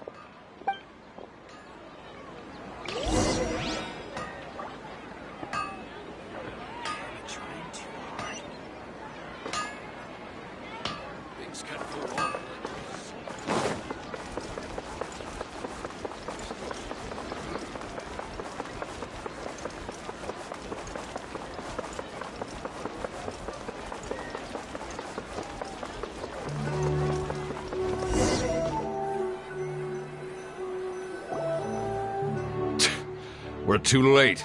Who knew the little lady was such an early riser? I know, right? Hey, wait a minute. Boss, isn't that her? Oh, that most certainly is. We're in luck. She's walking right into our clutches. Those Eremites don't look like they're up to any good. Who are you? I don't believe the Homayanis hired you. That's right. We haven't received any of their mora, but I wonder how much the Homayanis would shell out to get you back. They're a gang of kidnappers! Traveler, hurry and protect Dunyarzad! Hey, did you scumbags even consider that the Homayanis might have hired a merc that outclasses you? You're... Dia! Dia the Flame Mane! No wonder we mercs haven't heard anything about you for so long. You sold your unruly mane to the highest bidder. Don't speak so disrespectfully. My family started working with her as gratitude for her past kindness to us. Don't worry about it, my lady. Just some friendly banter between mercs. One punch and those rabid dogs will expose themselves for what they really are. Aren't your claws all dull by now? Don't get too cocky!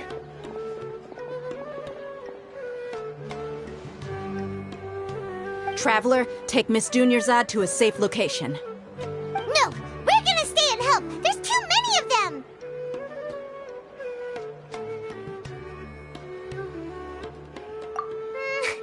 You're right.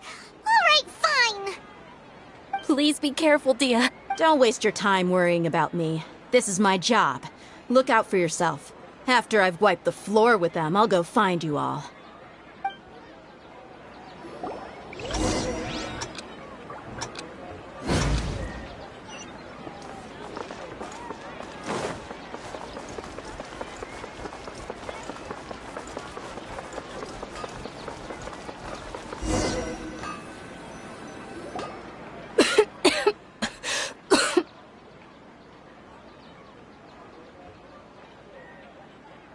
Dunyarzad, are you okay?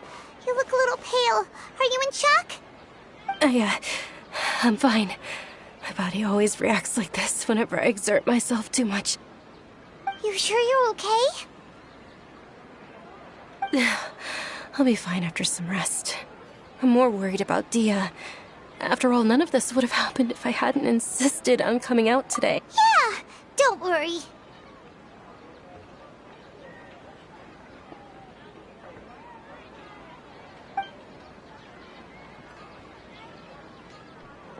My lady, Traveler, found ya. Dia! You took care of them so fast! Any more of them? Or rather, did anyone follow you? Dia, your arm! Oh, this? I'm fine. It's just a scratch. Normally they wouldn't have been able to land a hit on me at all, but I'm still getting used to this new greatsword. Please, let me take a closer look. Come on, it's nothing. Us mercs aren't as fragile as you think. Hold on, you said something about a new greatsword. What happened to the one you were using before? About that. Well, I sold it, because I was low on mora. Stuff like this happens every now and then. It can't be. The anonymous donation that was used for the venue's final round of preparations?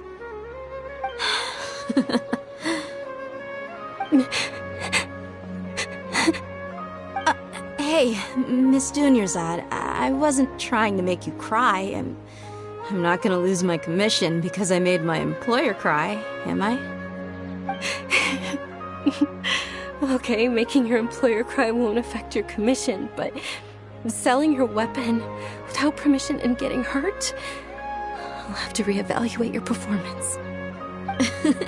You're so unreasonable, my lady. Thank you very much, Dia. Don't be like that. I get embarrassed really easily. Are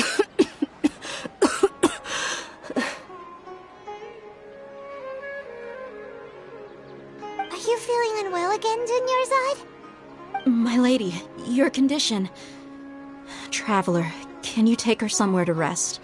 I'll look around the area to make sure we're safe from an ambush. Truly, I'm sorry for the trouble, everyone.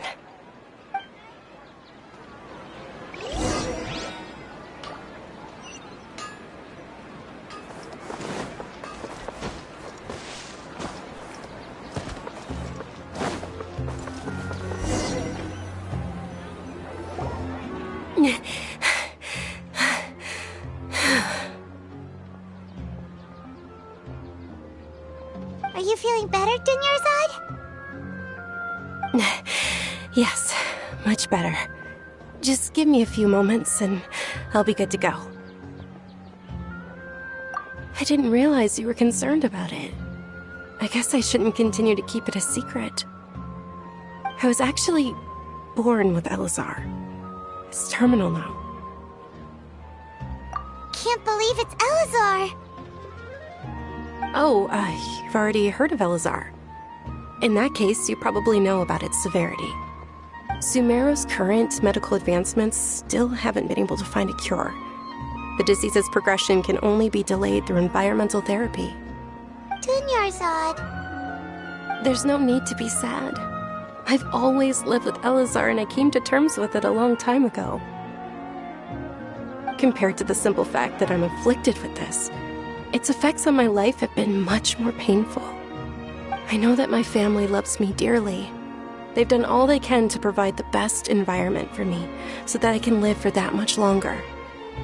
However, I know I will one day succumb to this. Did you know? Before I ran away from home this time, the world outside of my home didn't even know that I existed. Since I was a child, all I could do was sit on my bed and stare at everything outside of my window. I'm sure my family's worried and disappointed in me for running away, but I just didn't want to have any regrets. I wanted to meet other people. To me, there's nothing more beautiful than being able to meet and speak with others. Not to mention the incredible time spent preparing for the festival. The joy on everyone's faces here, and all the support I've received from friends like Dia. This way, when my final day does arrive, it will be less sorrowful. At the very least, many people will remember that I once existed in this world, right? As long as you don't forget Paimon. Paimon also won't forget about you. No. Even if you forget Paimon, Paimon will still remember you. Thank you two so much. I apologize for the depressing conversation. This is out of character for me. To be honest, Lesser Lord Kusanali gave me the courage to do all of this. If it weren't for her encouragement, I wouldn't have taken that first step. Thanks. There will always be frustrations in life, but I know that the point of living is not to leave behind any regrets. Oh, right. Isn't it almost time? Huh? Almost time for what? Isn't the Dance of Sub-Zeros about to begin? It's the part of the festival that I've been looking forward to the most. Nilu will recreate that legendary scene with her most splendid dancing. And the Sub-Zeros festival will conclude amid everyone's applause and blessings. And with that, my wish will also... Then what are we waiting for? Let's go to the stage! Yeah, we should still make it in time.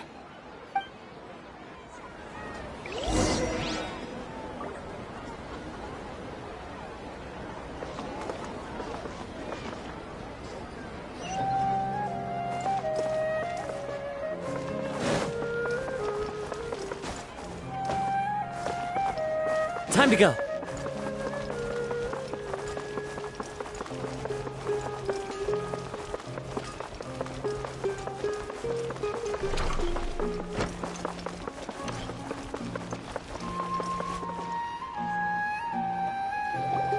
Were you not aware that the law prohibits this type of performance from taking place without prior permission? Over there! Someone's yelling at Nilu! I think I just saw the Academia's Grand Sage.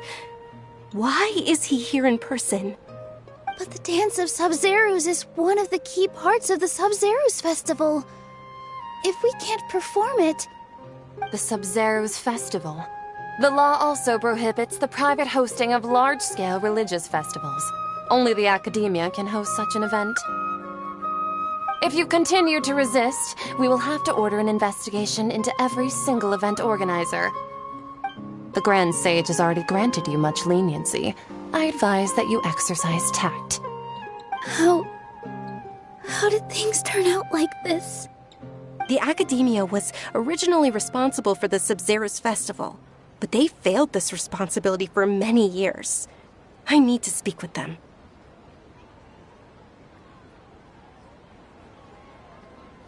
This is a hard pill to swallow, but you're right. Things would only get worse. Art, dance. Aren't you ashamed of pursuing such frivolous and meaningless activities in this land of knowledge and reason?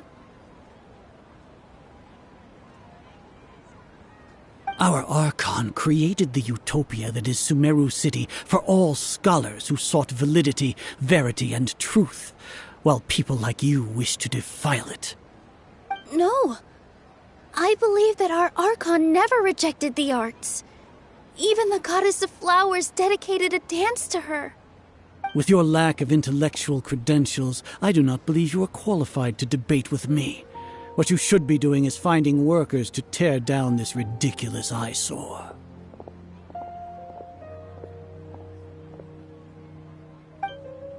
When we return, have the scribe draft an ordinance before the next Nyagarbha Day that prohibits public art performances.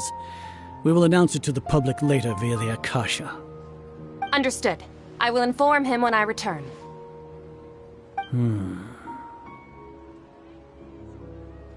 The Sub-Zerus Festival. Go celebrate the birth of that god to your heart's content. Nilu, are you okay? Oh, Dunyarzad. You all saw that just now? The Grand Sage ordered us to stop the performance. Yeah. Let's go somewhere the Academia can't find us and perform there. But how do we let everyone know? And what about the atmosphere on the stage? Or we could get people to block them off so they can't interrupt the performance. No. They just threatened to investigate the organizers. If we were caught... Nilu, it's all right. Don't worry about it.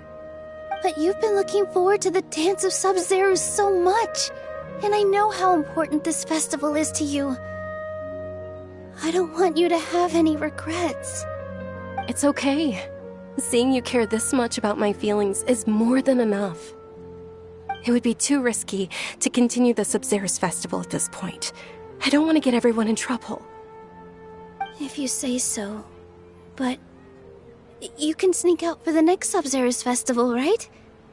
We'll make sure the next one is a smashing success. The next one. Yes. Okay. It's a promise. It will be a smashing success. Paimon can't believe this is how things turned out. Those heartless geezers. It really is okay. There's nothing we can do about it. Still, I'd be lying if I said I had no regrets. I would have loved to see Milu's dance.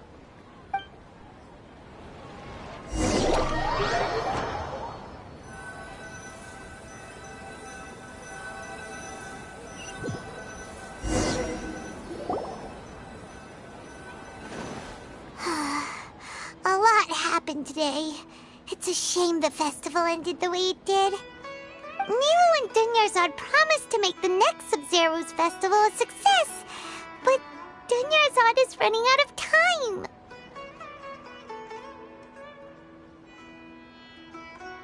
Yeah.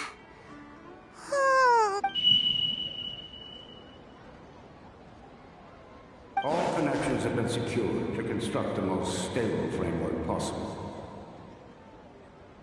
The project has entered its most critical phase. Power has begun to flow from... We're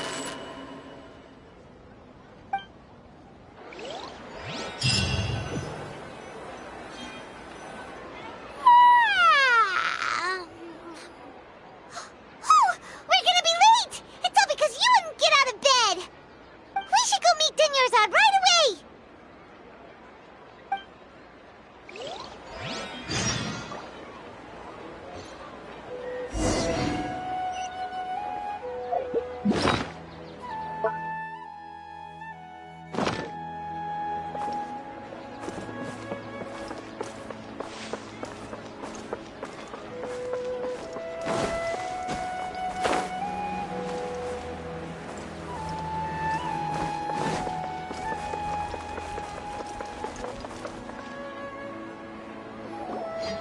Good morning, Dunyarzad.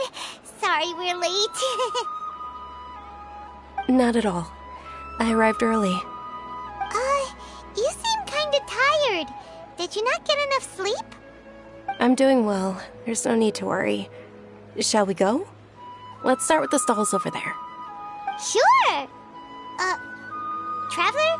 Why are you just standing there? Let's get going!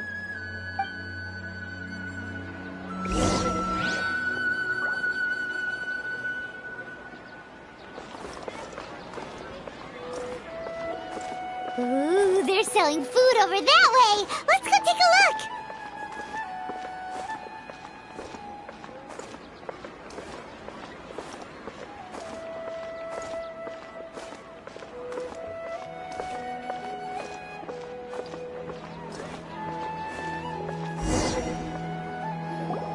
This is a stall offering foods from the Haftmewa feast. You are quite well informed, miss. I thought most people... They're all plants! Oh, Paimon's a little disappointed. Actually, what is the Haftmewa feast you mentioned just now? It's one of the Sub-Zero's festival's traditions. People used to set their tables with 7 different foods to symbolize the 7 virtues of the Dendro Archon.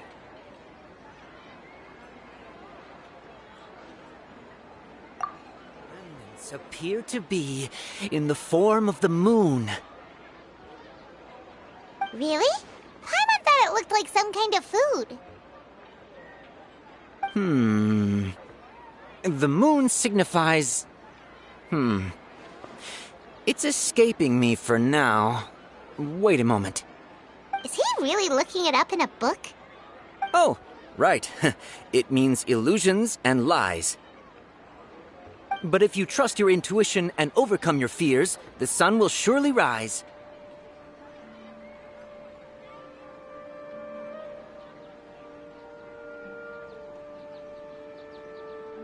Understood. I'll keep that in mind. Oh, it's nothing. I'm just learning as I go. Guess that was still pretty interesting. Okay, on to the next stall.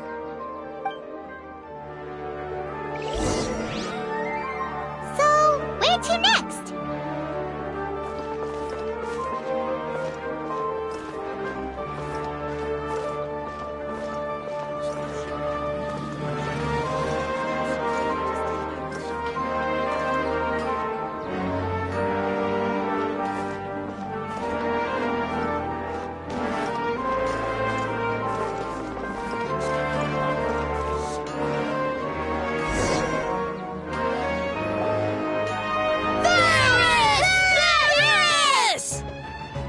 right, soldiers. Now that you have your Yalda candies, don't forget your loyalty to Lesser Lord Kusanali. Dismissed! What's going on? Ferris, the Night of Flowers, is another Sub-Zero's festival. It's all thanks to Miss Dunyarzad's sponsorship that the Oh, do you want some Yalda candy? What's to pick? Don't... Ooh! And there's also... What? Traveler, help! Great! These boxes of candy are numbered 1 to 5 from left to right. Which one do you want?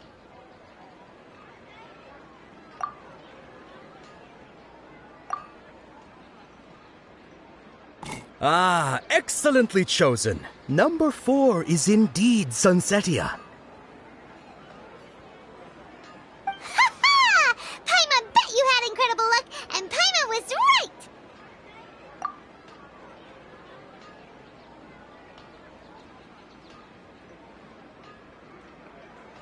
Huh? How's that possible? It's obviously random. Maybe we didn't sleep very well last night. Or maybe we slept too much.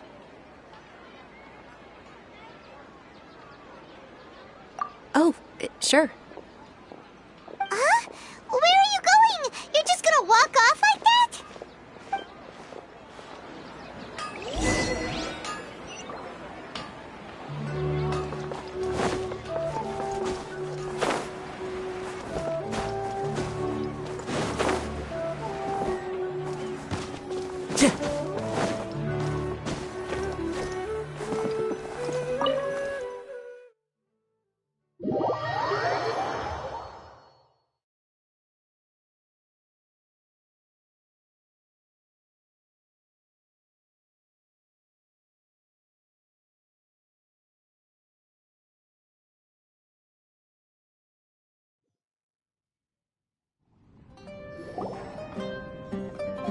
A feeling of deja vu?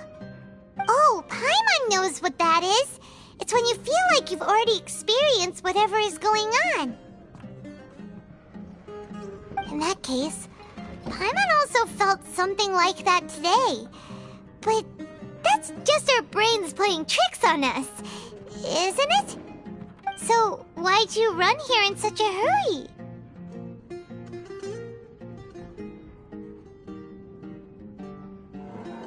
So that's it! You're intentionally doing things you usually wouldn't and seeing if you still get that same feeling of deja vu. Welcome, you two! Are you here for lunch? What would you like to eat? Got it! You don't look like you're from these parts, but I gotta say, you've got good taste. I'll give this order to the kitchen. Charcoal-baked Angelina cake? Isn't it that burned thing that didn't look tasty at all? Oh, Paimon understands what you're trying to do now. You'd never normally order something like this.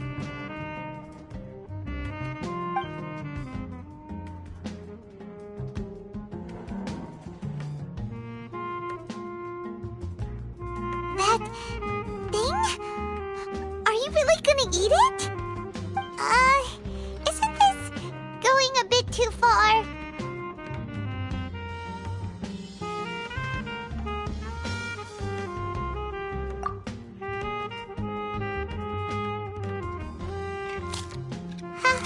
How was it? The look on your face is telling Paimon that it tasted awful.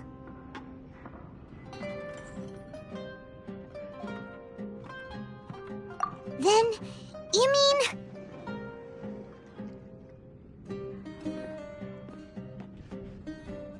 That's impossible! We were just talking about how gross it looked! So, would this be a case of taste bud deja vu?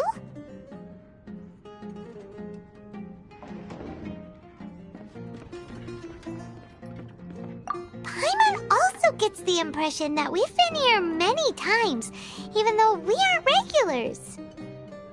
How about we go out again and try something else?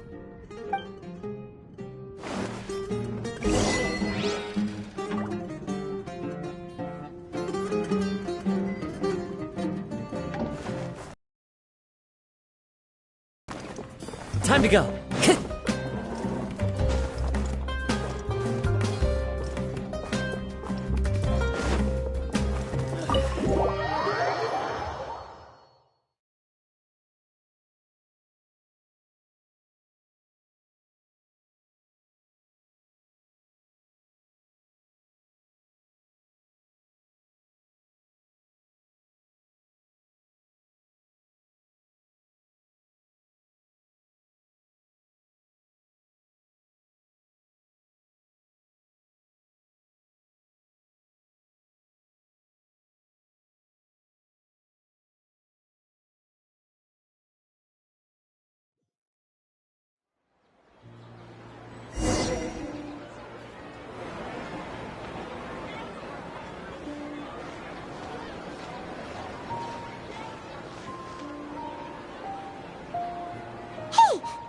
Is sitting by yourself on that bench over there.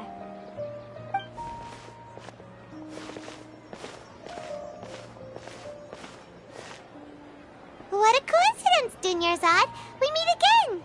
Why are you sitting here all by yourself? Oh, I ran into some kidnappers just now, but thankfully Dia came to my rescue. I started to feel unwell after that, so I sat down here. Kidnappers? Oh my goodness, are you hurt? I'm okay. Dia's arm got scratched, but it isn't serious. Whew, that's a big relief. But, Dunyarzad, you seem a little down today. It's the Sub-Zero's festival, and you've been looking forward to it so much. Not at all. I've always been like this. Excessive physical exertion or strong emotions tend to aggravate my illness. Besides, no matter how amazing today may be, it is but a single day. After however many more days, my time will come to an end. Paimon doesn't quite follow you, and Paimon feels like something's really got you down right now. It really is fine. I don't mind.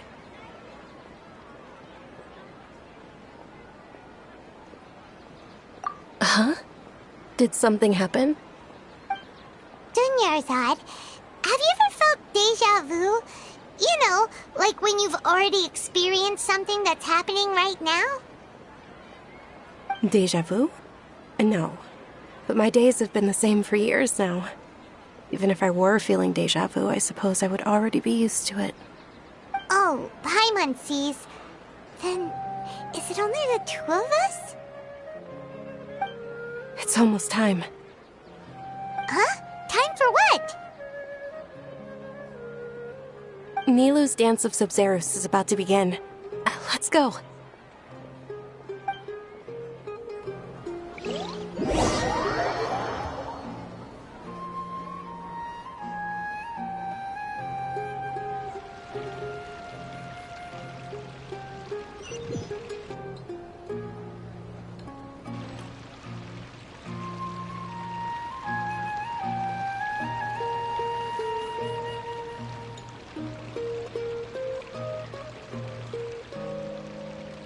With your lack of intellectual credentials, I do not believe you are qualified to debate with me. What you should be doing is finding workers to tear down this ridiculous eyesore. When we return, have the scribe draft an ordinance before the next Nyagarbaha Day that prohibits public art performances. We will publicly announce it later through the Akasha. Understood. I will inform him when I return. The Sub-Zero's festival. Go celebrate the birth of that god to your heart's content.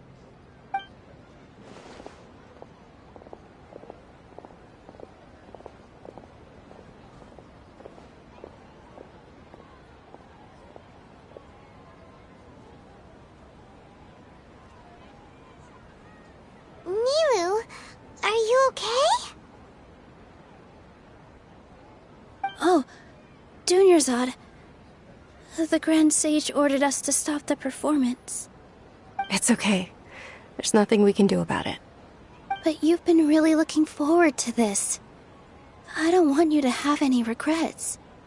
It truly is unfortunate, but I don't want to cause trouble for anyone. Didn't the Grand Sage say that he might investigate the organizers? True, but... Well, okay. I'll just have to try again next year.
the next festival. I probably won't be around by then. Wait, what did you just say? No, nothing. I'll be heading back to rest. Thank you for your help, everyone. Paimon can't believe what those heartless geezers did!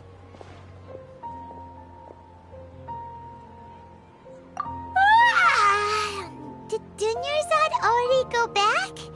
We should also return and get some sleep.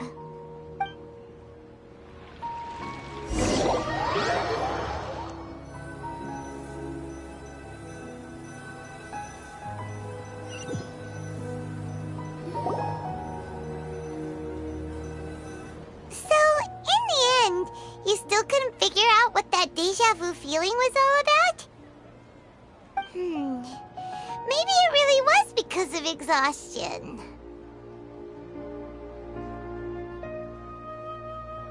Same here. That's why Paimon stopped thinking about it halfway through the day. Then, how about we settle in and get a good night's sleep? For now, we can chalk things up to exhaustion. We can do more thinking tomorrow.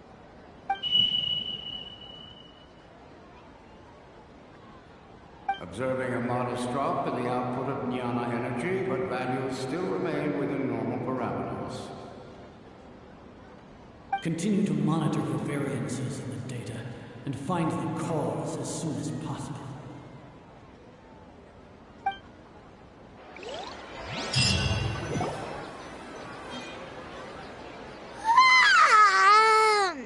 Why does Paimon feel so tired after so much sleep? Anyway, we should go meet Dunyarzad right away.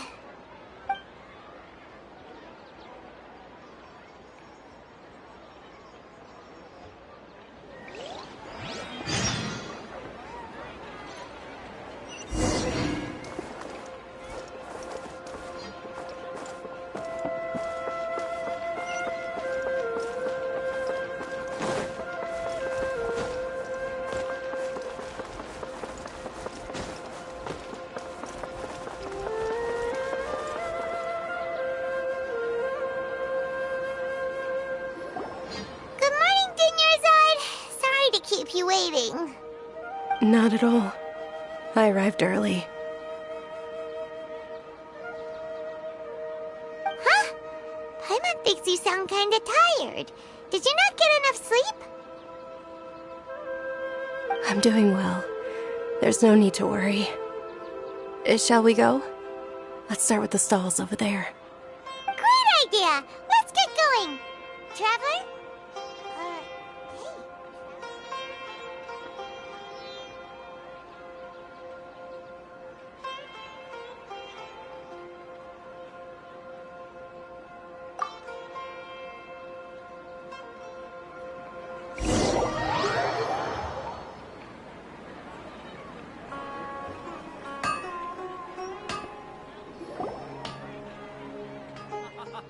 It's all thanks to Miss Dunyarzad's sponsorship that the children can enjoy the Sub-Zero's festival.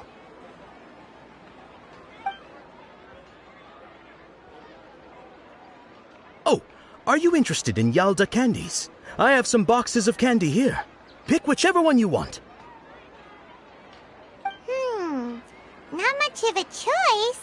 All these boxes look the same. It's not that simple. Each box contains a random flavor. It's up to the luck of the draw. Flavors include lavender melon, hara fruit, sunsetia. They all sound pretty tasty. And there's also lizard tail and oni kabuto. Huh? What were those last two? He'll help me choose. Paimon wants to eat the sunsetia flavor. No problem. These boxes of candy are numbered 1 to 5 from left to right. Which one do you want? Oh, I like your confidence. No hesitation at all. Oh, congratulations! Number 4 is indeed sunsetia.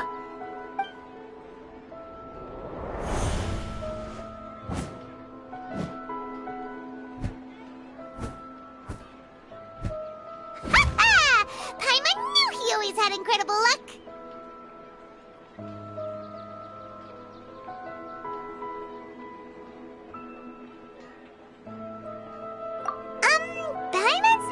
interested in the other flavors. Wait. How did you know? Don't tell me that you already knew which flavor was in each box. What? He was right about all of them? That couldn't have been luck. How is this possible?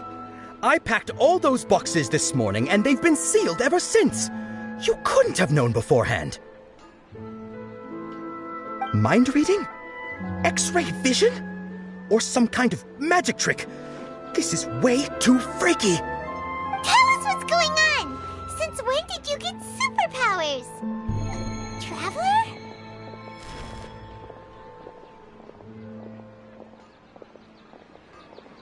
Hey, where are you going?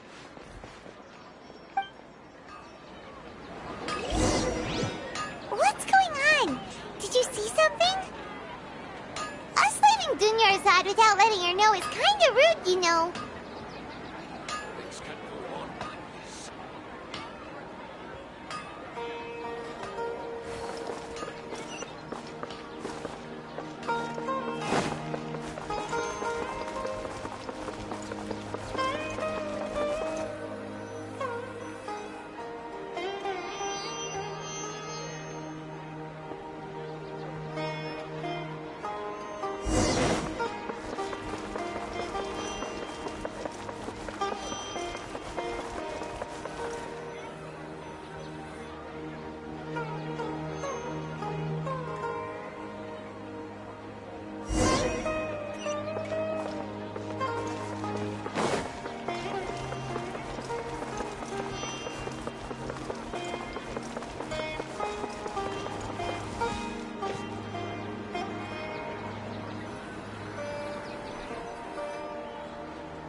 What are you looking for? Why did we come here?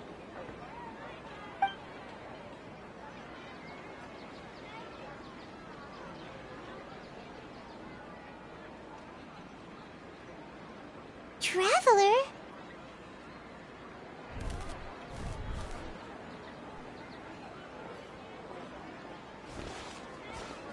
That's...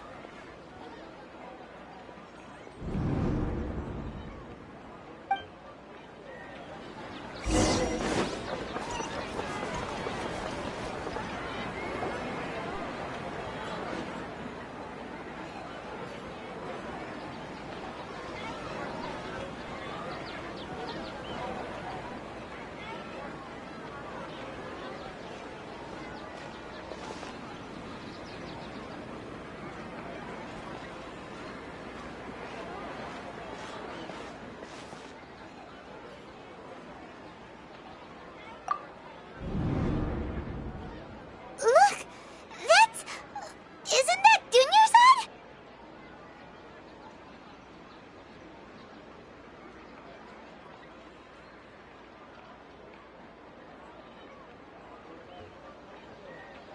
What's happening here? Why are there two Dunyarzads? You already know that this isn't your first Sub-Zero's festival, don't you?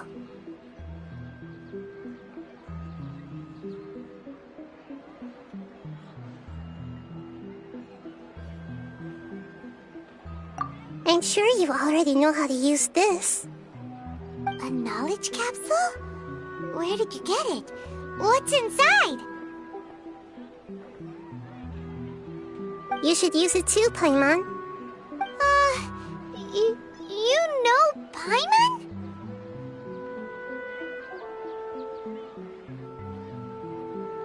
Well, this seems kinda sketchy, but Paimon feels like this is what we should do.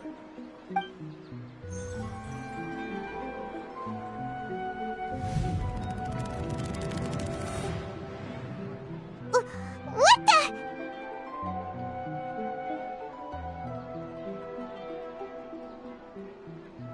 This is our 20th time at the Sub-Zero's festival? Huh? No. The 30th? 40th? Just how many times have we been to the Sub-Zero's festival? trapped in a single day? If it weren't for you, we wouldn't have even realized. What the heck was inside that knowledge capsule? Your memories are still scrambled? Try your best to remember. This isn't the first time we've met, and I answered that question a long time ago. Let Paimon think. Oh, it's coming back. Meeting you was the real catalyst for restoring our memories, and the knowledge capsule was just your means of showing our minds the way. What about everyone else? Why are you only helping the two of us? Your sense of deja vu is stronger than everyone else's, yes? As for an explanation, you two received the blessing of Dendro, and you also have special, sensitive constitutions. It was as if a single sheet of paper was separating those memories from your consciousness.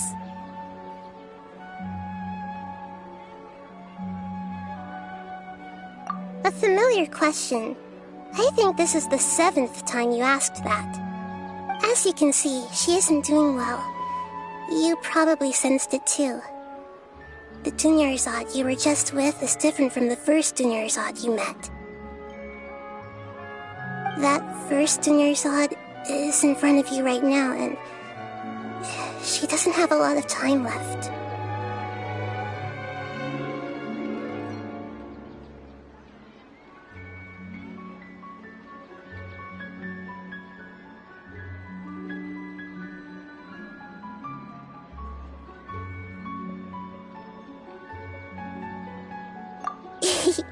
Looks like you're almost done sorting out your brain.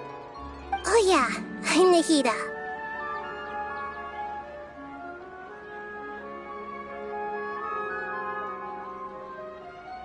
Good, you passed the test. What's happening? You can awaken our memories, and you seem like you know what's going on. Oh, wait, please don't tell Paimon even you don't know. Everything in this world runs in a loop. This cycle is called a samsara. You, me, and everyone else are all stuck inside a one-day samsara. As for the truth, that's on you to find out. If you were told the truth instead of discovering it yourselves, it would literally blow your minds. I don't know how you'd be after that. I can only give you surface-level help, like bits of information and subtle hints. For the rest of the time, I'll be doing all I can to slow down Dunyarzad's illness. She looks like she isn't doing well at all. Her illness gets worse after each Sub-Zero's festival. If we can break out of the samsara, I might be able to save her. But as things are right now, she's just a small bird in the sky that's about to lose its last feathers. All I can do is raise a gale to delay her fall. You sure love to use weird analogies. Analogies are wonderful tools. They let you use existing knowledge to understand unfamiliar things. Okay, so, with what you know so far, what do you think the truth is?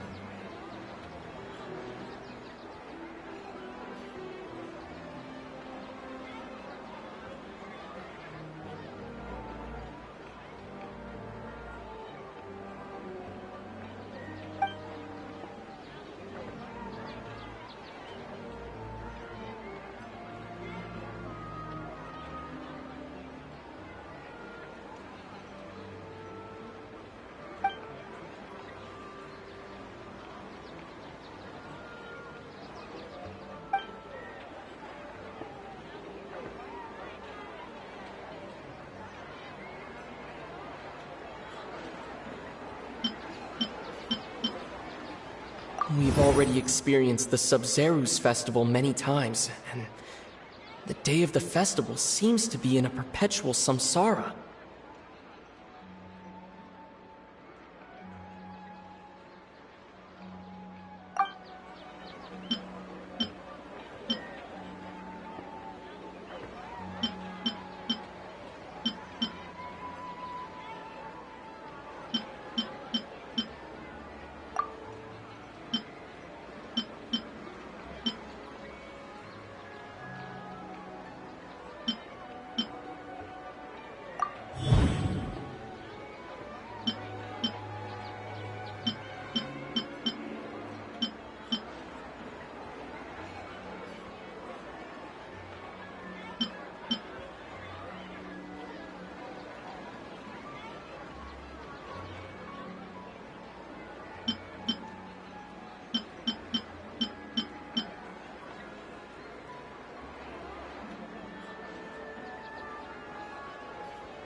We've already experienced the Sub-Zeru's festival many times, and the day of the festival seems to be in a perpetual samsara.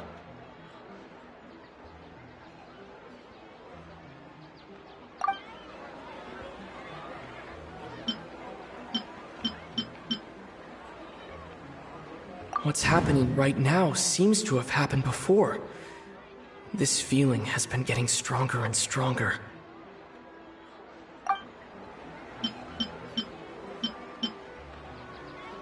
We've already experienced this.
That should be it.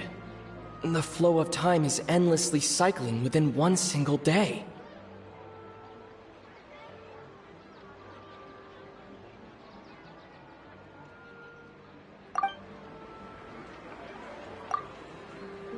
A time loop. You've given similarly wrong answers in the past. A pity. Still the wrong answer? Paimon thought that made a lot of sense. It feels like time's just repeating itself. A simple time loop can't explain some of the phenomena. You two are still missing a lot of information. Unfortunately, I can't give you any more hints.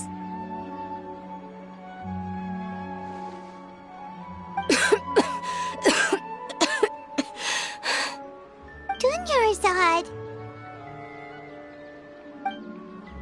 The Sub-Zeru's festival is happening every day, but that doesn't mean we can waste an infinite amount of them. Hurry and find the truth before today's festival ends.